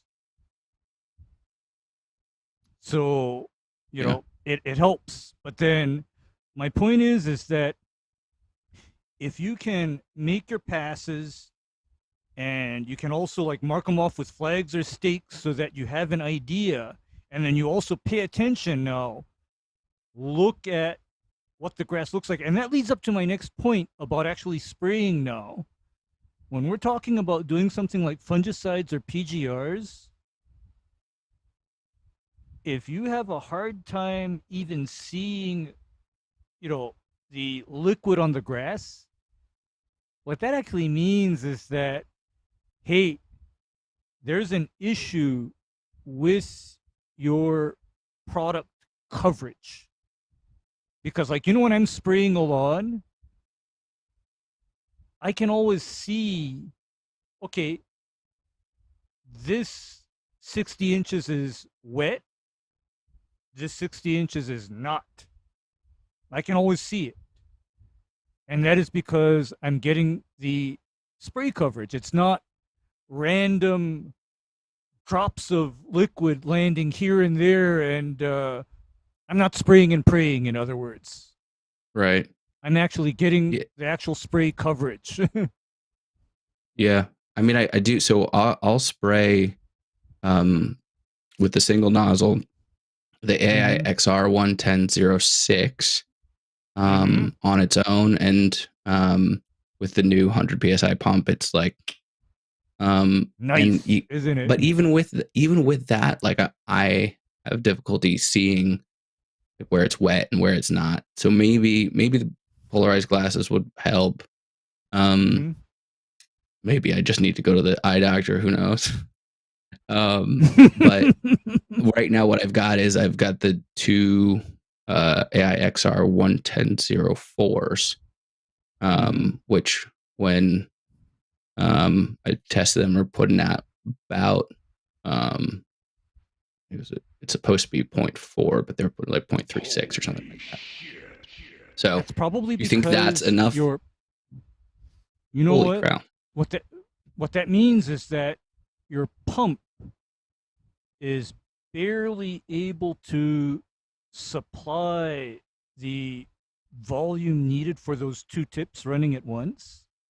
Yeah. Because I'm guessing that you didn't have that problem when you had the 60 PSI pump. I mean, it was able to supply those two nozzles adequately, right? Yeah, it was supplying 4 or no, yeah. I calibrated it then too. It was actually at 0.4. It was doing well, and I had a little PSI thing. Thing, yeah. So yeah, maybe I need to get another 160, see if it breaks in two uses. Just see, because what I suspect it is that, you know, on AliExpress and whatever, I see hundreds of these kinds of pumps for sale. I mean, it's just such a common item. And the thing that, of course, always bugs me is the fact that this entire pump is made out of plastic. I mean, that's what just kind of gives me some unease, because as far as for me, I'm always used to pumps being solid chunks of brass and stainless steel. That's just what I'm used to. Yeah.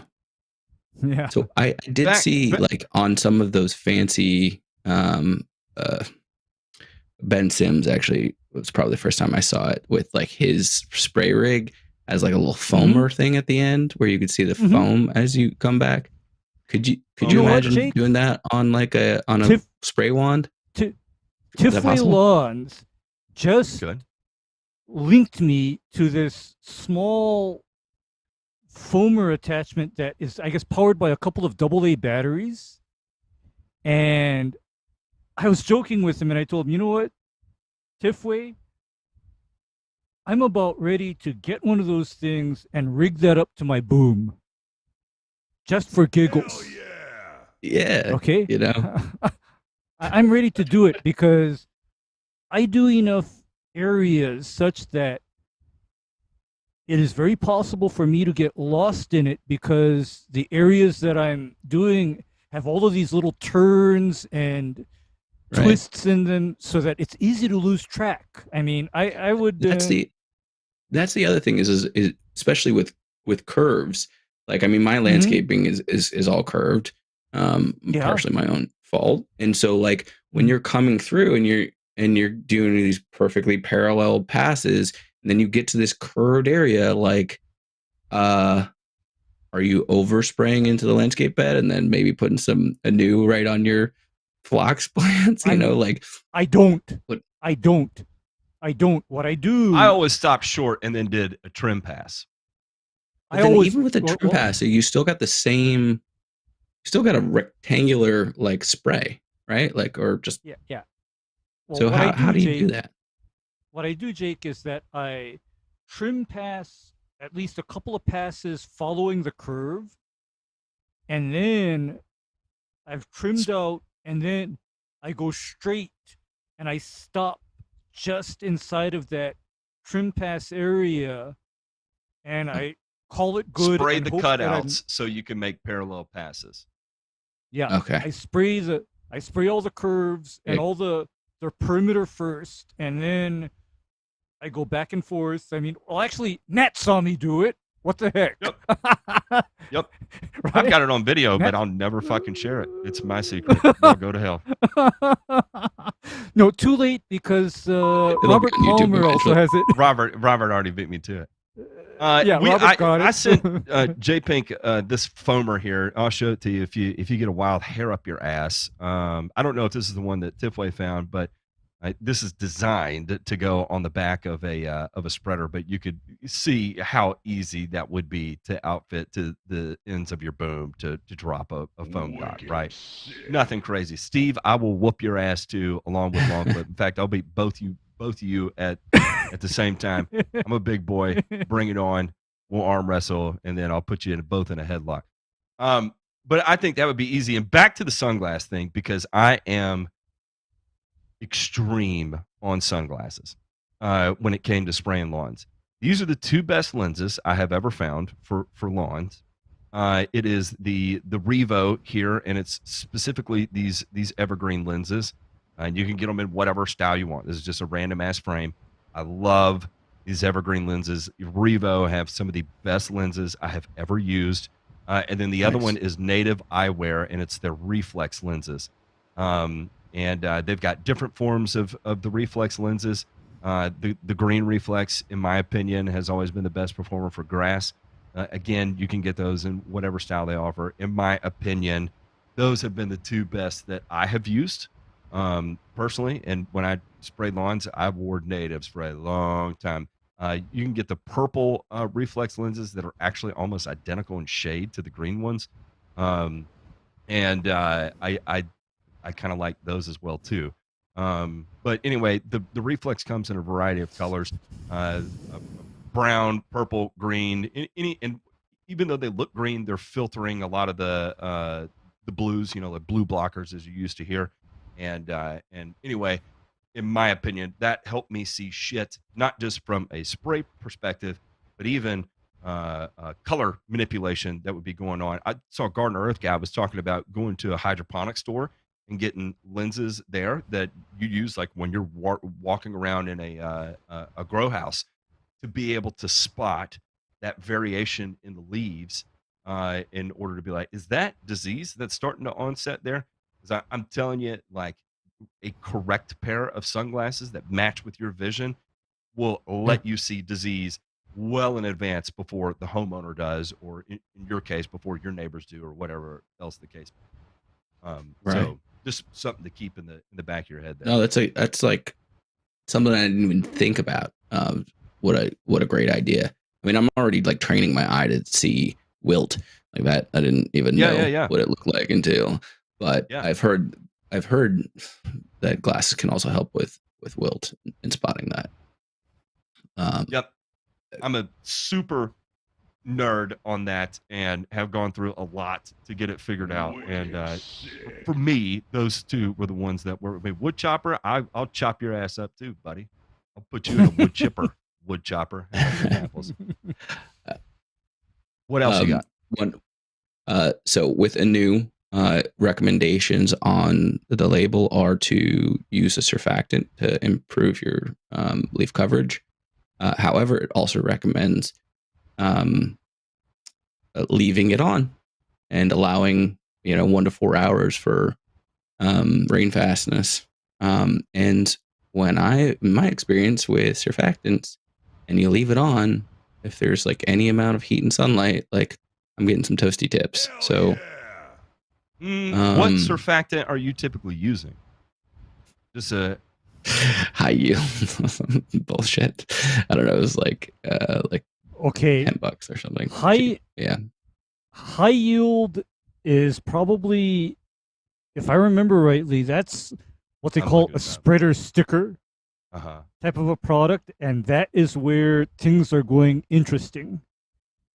Because when something calls for like a regular surfactant, I'm looking at something that specifically says non-ionic spreader only, and like the generic name in the business is they call it either 80/20 or 90/10. Because the problem with a lot of these products that are sold in small quantities to consumers, like the high yield product, is that they contain various oils and resins in them that are not often compatible with turf grass.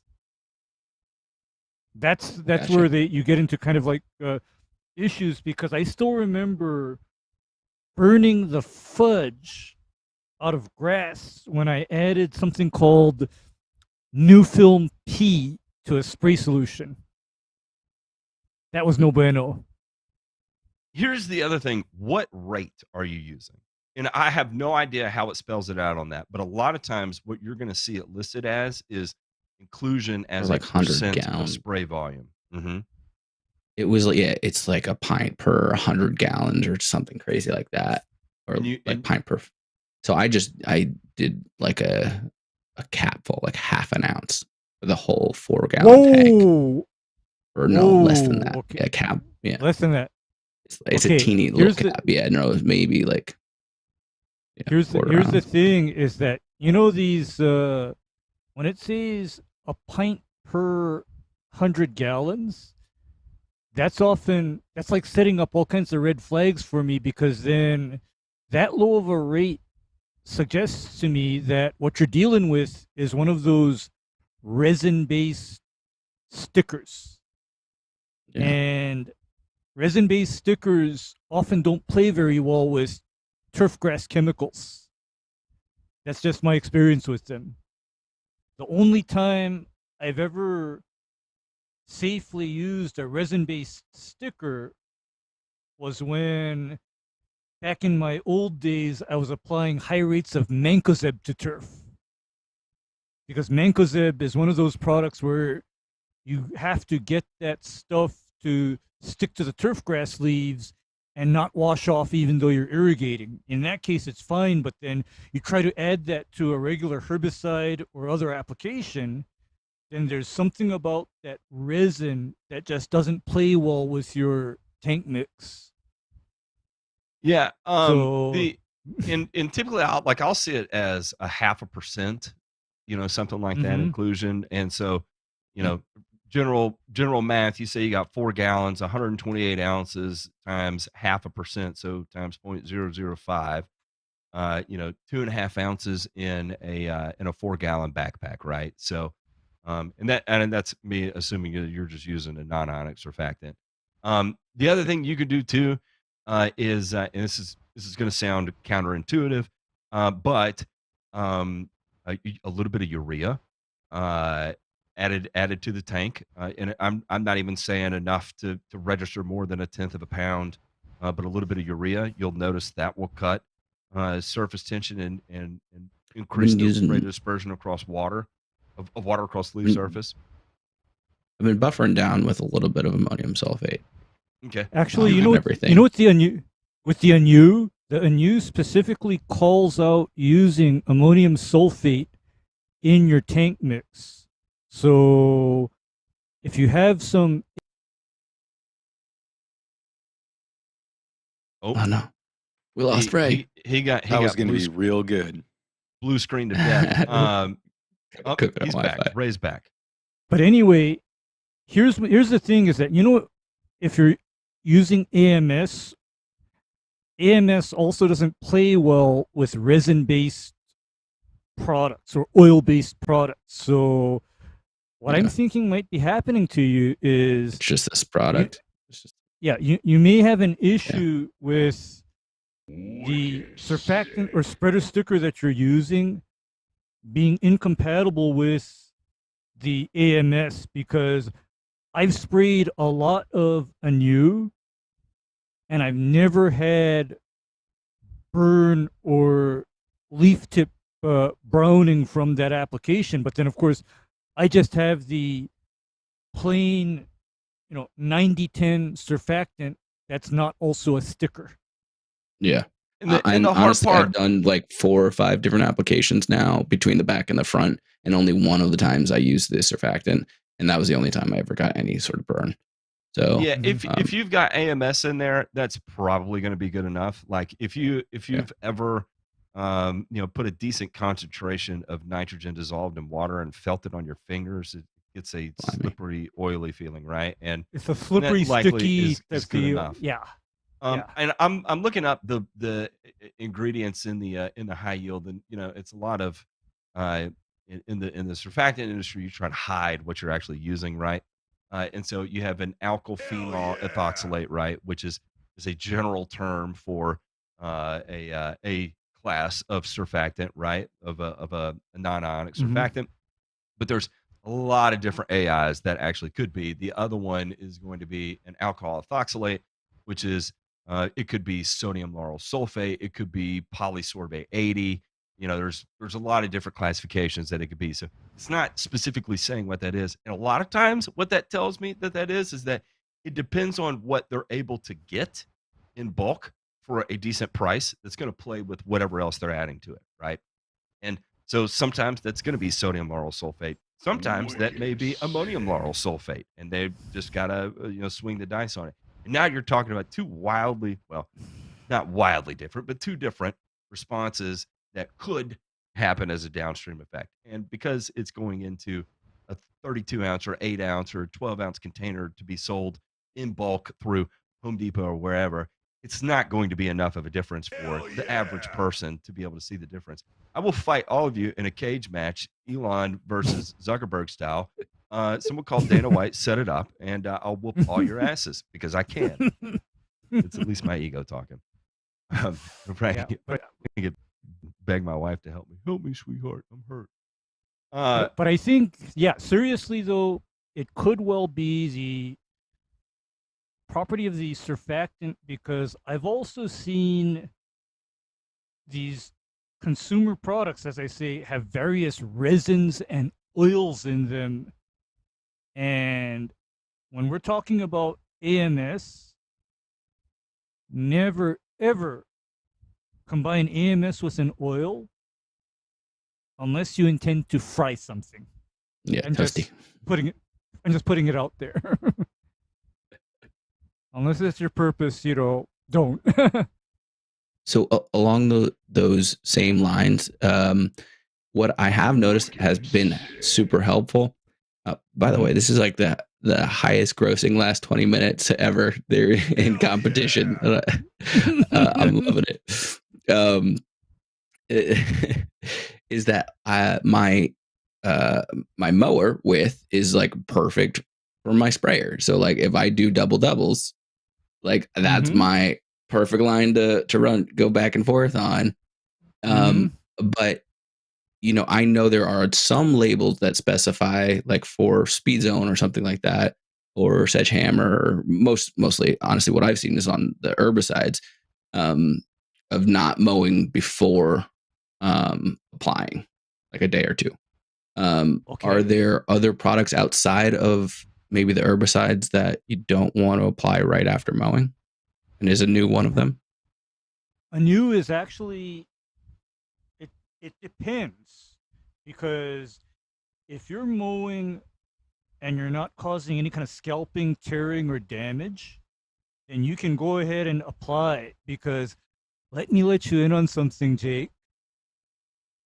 I have literally PGR'd lawns immediately after I'm done mowing them. I've done it.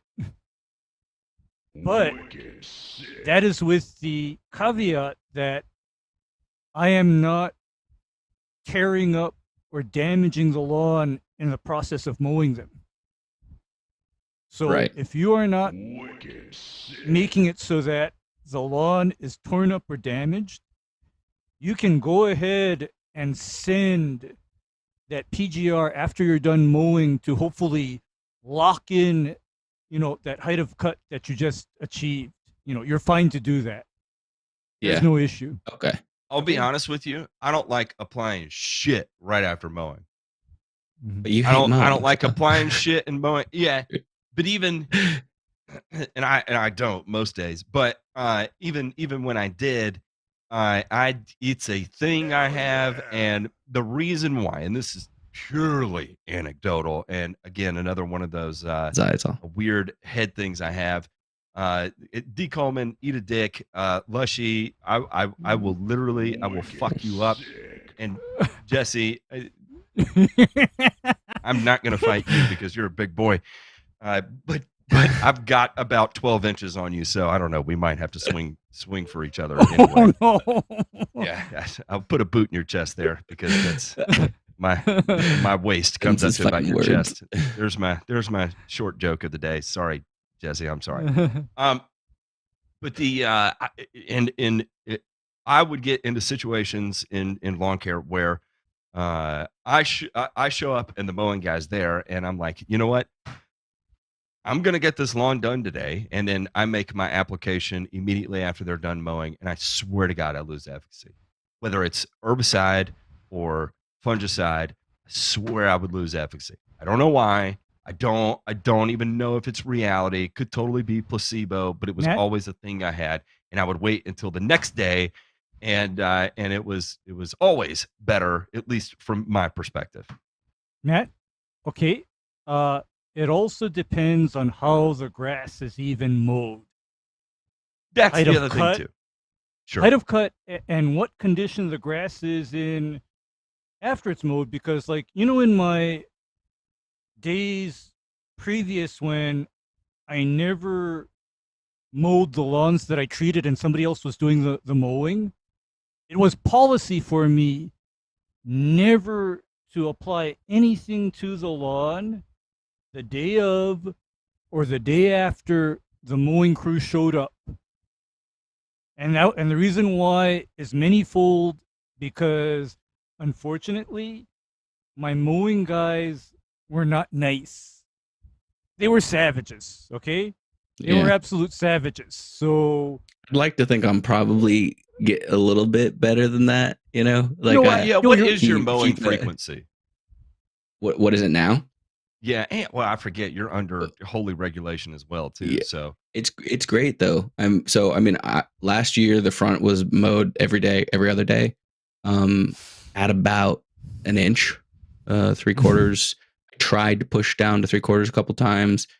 This year I started at 3/4 again, and it's just like with the Rotorola, on a slope, I just, unless I'm going straight up and down, I scalp, and so I will say, I had just scalped the shit out of it because I wasn't being really diligent about it, and I was trying to go at 3/4 of an inch. That was also when I saw some burn happening there but I still do think it's probably the high yield bullshit. So yeah, now my mowing frequency is on the back, twice a week. Front is maybe 3 times a week, maybe. I mowed today. Last time I mowed was Father's Day on Sunday, and I took off a 1/4 of a bag off 2,000 square feet. So it's in full rule regulation now. Yeah. So, and the other piece of that is, the more you cut off the plant, the more shock you're going to put it under, right? And then the less activities is going to be taking place, right? So you shock it. It's not going to immediately be growing, and it will eventually, right? And when it does, it'll start going really vigorously. But I don't know. I feel like there's something with the timing of those applications. Now, at your mowing frequency, I'd say you could pretty much take what I said, ball it up, and throw it right out of your window and act like I never said it. But for other people that are on a once-a-week schedule that are not wholly regulated, then I would put space between the time at which you cut and Eric, that's actually funny. 40. I mow somewhere between 40 to 50 hertz. That is, I would beat your ass, my startup bro, but that one made me laugh, so I'll let you get by. Yeah. What else? I think what else is next time? I'm just gonna start throwing questions at you guys because I've got so many of them. No, keep going. Keep going. Fuck it. We're going. gonna skip the after show tonight because Demey's going, and I don't like watching YouTube videos like to try to build show prep for an after show. So fuck it. We'll do it live, as Bill O'Reilly said. Yeah, absolutely. Yeah. So one other thing that I've changed is the frequency of how often I'm sharpening my mower blade. Before, I was taking it off every single time before every mow and just getting a fucking razor sharp edge on it. I mean, it took like 2 minutes. It wasn't that long. Like you just put a couple passes. And so now I realized I was like, that's probably a little bit of overkill. But I was trying to manage it at 3/4 of an inch with a rotary mower. So I thought that would probably be the best bet. What are we thinking as far as a more reasonable amount of time to go between? I'd probably tell you. Actually, I'd go a little bit less than that. I'm thinking like maybe if I wanted to put a number on it, like every 10 hours of use. Okay. That's my thought. I mean, 10 hours of use.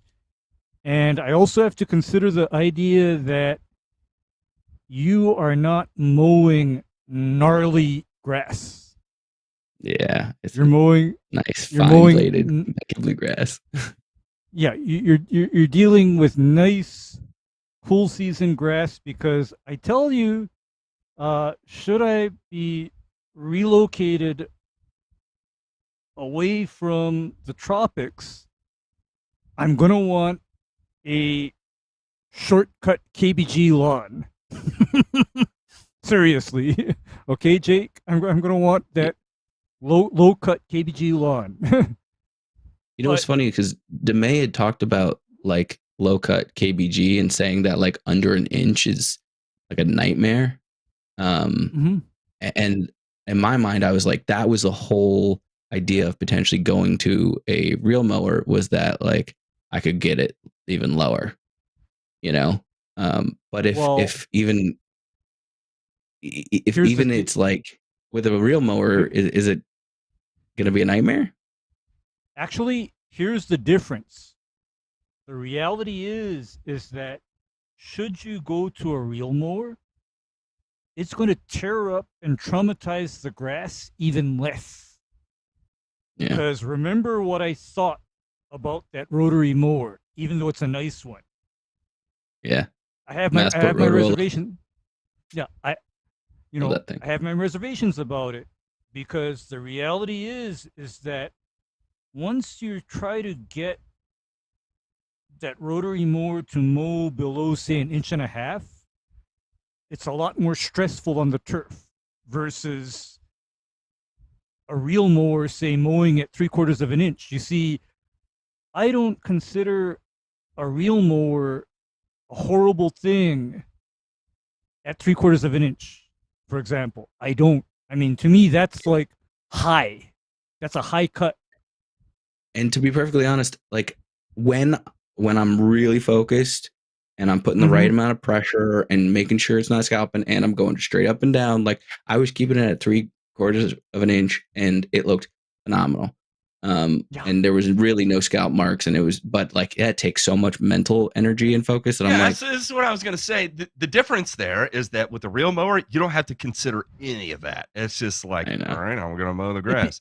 Versus with the rotary, you're at the mercy of any undulation you have in your lawn, and it's like, can I predict where everyone is going to be this time of year or whatever the case may be? Yeah, you see and that's kind of where I'm looking at the pictures that I remember of your lawn, and I'd be so tempted to throw something like a cal trimmer on it, or if not a cal trimmer, Jake, I would have a specially modified GM 1000 on that lawn at about 5/8 to 3/4 of an inch, and I just have at it. Yeah. And you know what that would do? That wouldn't have a flex head though, right? with No, Jake. That would be the fixed head mower. And the other thing that I would tell you about it is that you then watch me mow that one-handed. Okay? That would be nice. I'd be behind that GM1000 one-handed most of the time. Can it handle the slope too? Because, like, honestly, pushing that thing is so heavy, and I mean, I'm basically pushing it up the hill. Like, okay, the only other modification that I'd make to that GM1000 is I'd attach rubber traction to the aluminum drum behind it. Okay. That way it can climb hills. And save my freaking driveway, because I've been tearing that shit up too. Yeah, exactly. I have a John Deere 220E. It's a floating head. Have no issues with it whatsoever, and it does wonderful. You know, if you're choosing between Toro or John, you're not gonna go wrong. Like, you know, it's one of those that you're for a little while you're gonna think to yourself that, oh, am I missing something out by trying it? And then you try it, and you're like, no.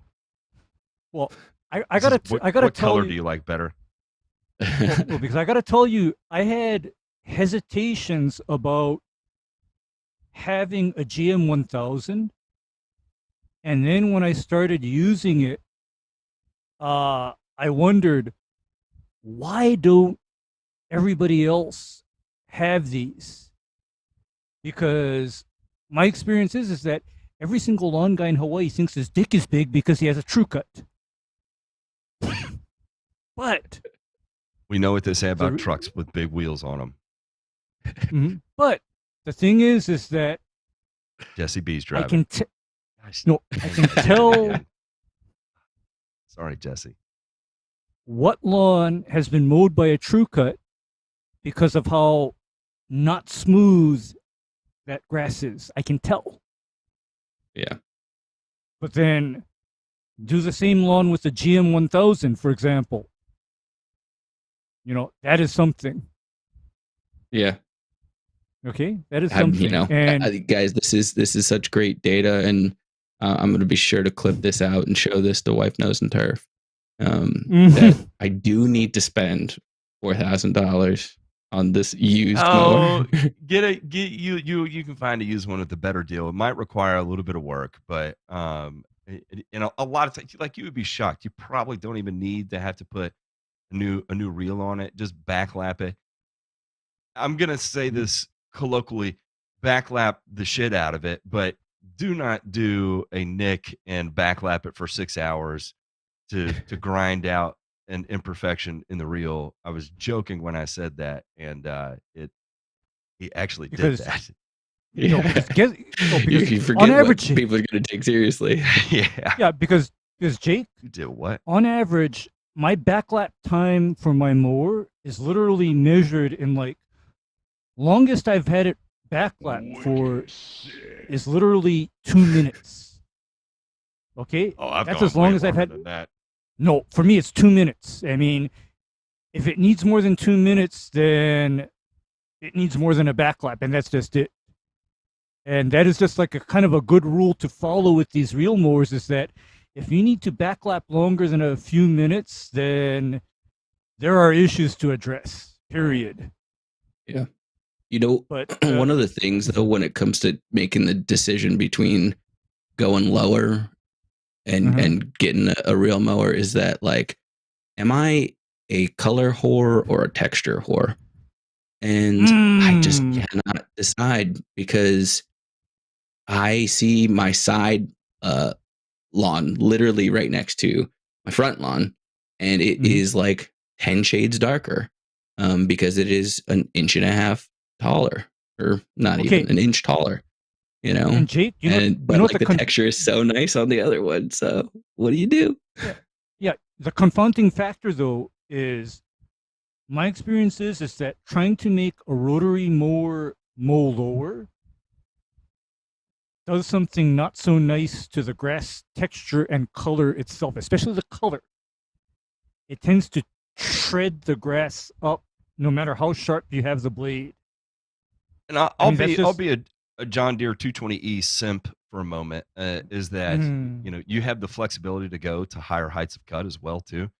So Yes. if you want to take it to 1.25 inches and still have that beautiful texture and color, then you can achieve that with duality. So yeah, Matt, that is not a wrong thing, because I know for a fact that on that hybrid drive mower, it's a matter of readjusting the reel speed to match the higher height of cut. Of course. It's a little dial. You can adjust your clip speed right on the back of the mower in real time and, raise it. You're good to go. Yeah. And then throw on an 8-blade reel, which is not expensive. 8-blade reels are less expensive than 11 or 14-blade reels. And then it calibrated for that higher height of cut, and you can do great things. Of course, I have the GM 1000, and Toro's way of dealing with that is they make you do certain fixed modifications to the mower itself, like a different bed bar and a different pulley set that's driving the reel. But once you do that, that mower becomes a monster for cutting grass between 3/8 of an inch all the way up to about 7/8 of an inch. It becomes a monster mower. So there's ways to do it. Yeah. Well, I mean, it's a perfect excuse to not get rid of the Rotorola, so I can just add to my collection, and I'll just use the Rotorola for the side and the back, and I'll use the brings up a green machine for the front. Dealing with debris when reel mowing is a thing. Now there are just white trash ass people out there like me that just says screw it, I'm gonna go at it, and so that's how I typically handle it. Now, like a bunch of leaf litter or something on the lawn like that, it's gonna interrupt your cut quality pretty good. But for you got a stick here or there, to hell with it. Bah! Gone. I'd just like to say, I just saw, rotary at a low cut is a bad idea. Generally, yes. The Rotorola is an exceptional machine, and has done very well. It is different. As long as that I'm focused.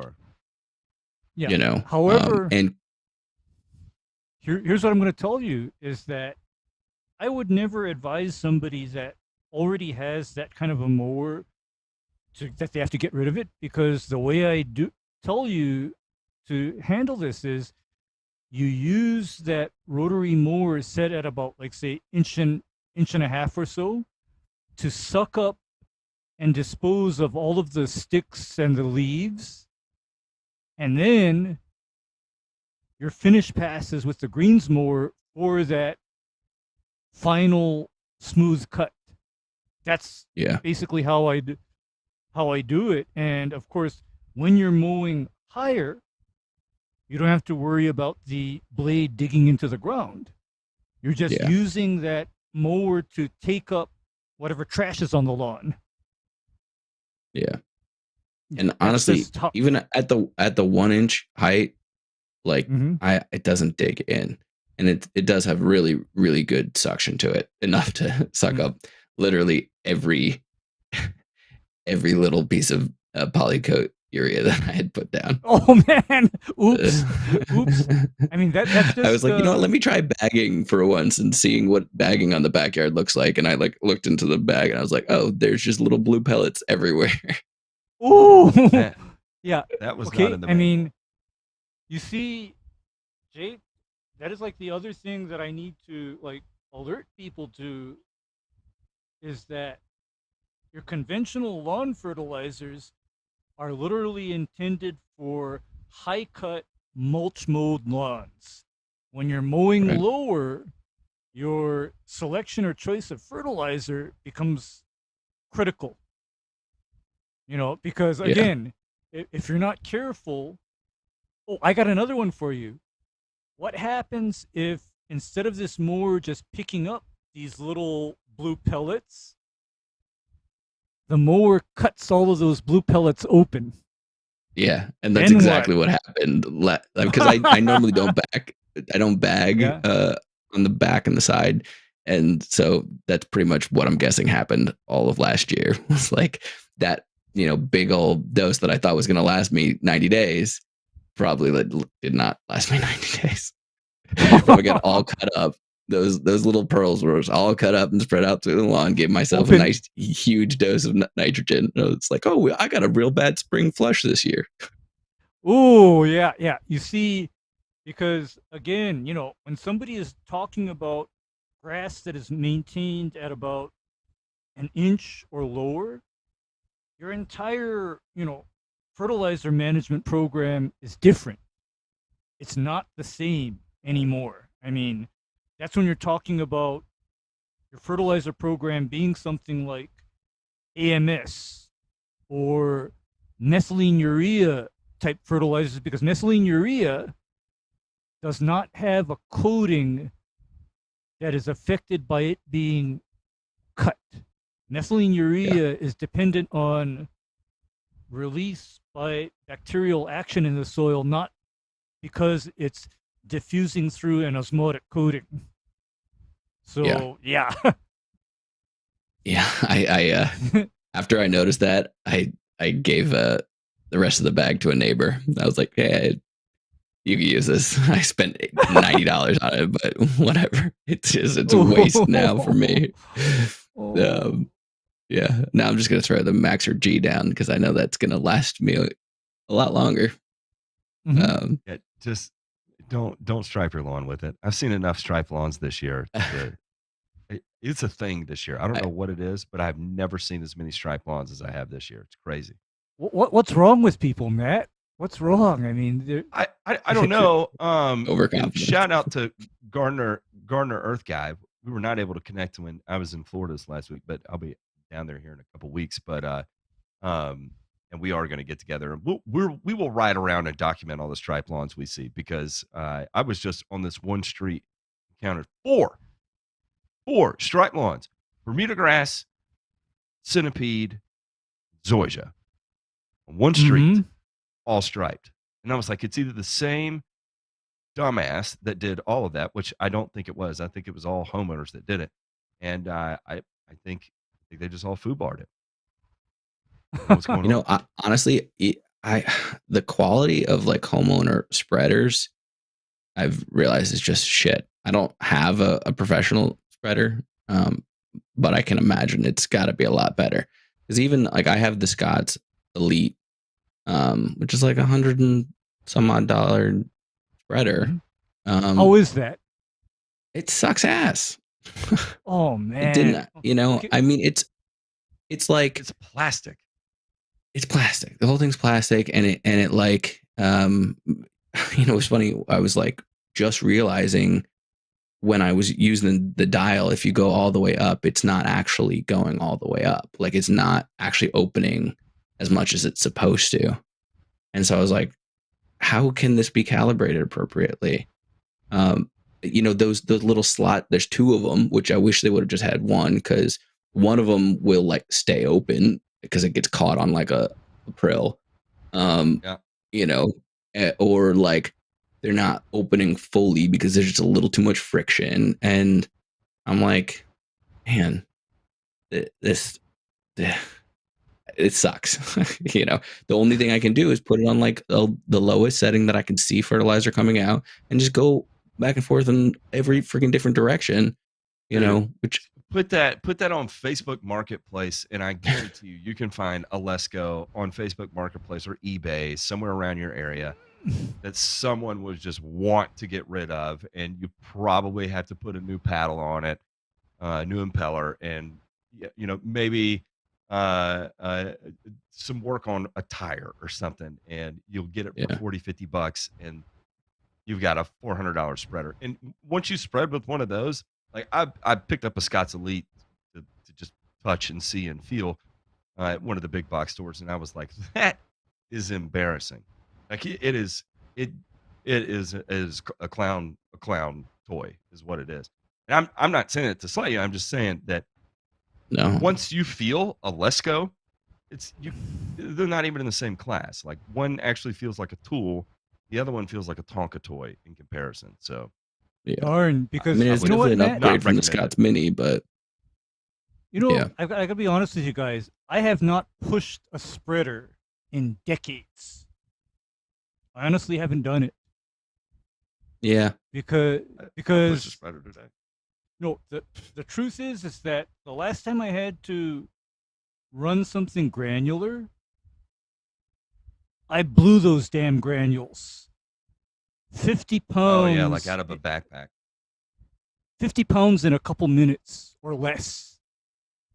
I mean, I just staged bags, and as the hopper emptied, refill that hopper and then blow it. And I had like about a couple acres covered in an hour or less. What tool is this that you're talking about? It is a blower, backpack blower, right? That you would blow leaves with, but outfitted to be able to blow granules. It's got like a hopper on what the So think about handle? like a mosquito fogger, right? Yeah. It's a mosquito fogger, so where you would normally keep your pesticide, Liquid, you would yeah. have your granules. Okay. And Yeah. there's an adjustable gate at the bottom of the tank to where I can have it fully open or just a couple ounces of granules flowing at a time. And anywhere in between. But like I said, I've used that for spreading granules, and it is, as I said, it's a different experience, to say the least. Yeah. But I think that'll be my dream. My goal eventually. But I'll go for the $40 used Lesco spreader first. Yeah, but the thing is that of course commercially it's a bit of a convenience for me, because anything that like falls over into the sidewalk or the driveway, just shut the gate on the granules, blow off my overflow, and move on. So yeah, it works out. Yeah, it works out. That sounds like a toy that I really want. All right, it's 11:23. We'll call this at 11:30. Last question. No, I don't have any more questions. I want to say thank you guys. I think that this has been an incredible year of learning. And it would have never happened if you guys didn't open the door to let people in. I'm genuinely a shy person. Do not normally like getting on, Zooms or even typing in chats, and you've created a culture, an environment where people feel like they can contribute and be a part of it, and it's welcoming. And it's made a hell of a difference for me to have a hobby that comes with a group of friends. So thank you guys. Oh, thank you, Jake, because we appreciate the company. We just appreciate the company. And are you going to Louisville this year? I don't think so. Okay. It's gonna be a tough one. I'm on a tough rotation at the time. This guy's a fucking weirdo. Fuck you, Jake. Don't worry. We will accost you again, and we'll lock arms and accost the rest of the world. Seriously, thank you. The kind words were incredible, and makes doing this all worthwhile. Love you, sir. Love you, Ray. Gentlemen, you boys. Everyone else out there. Good night, everybody. Bye.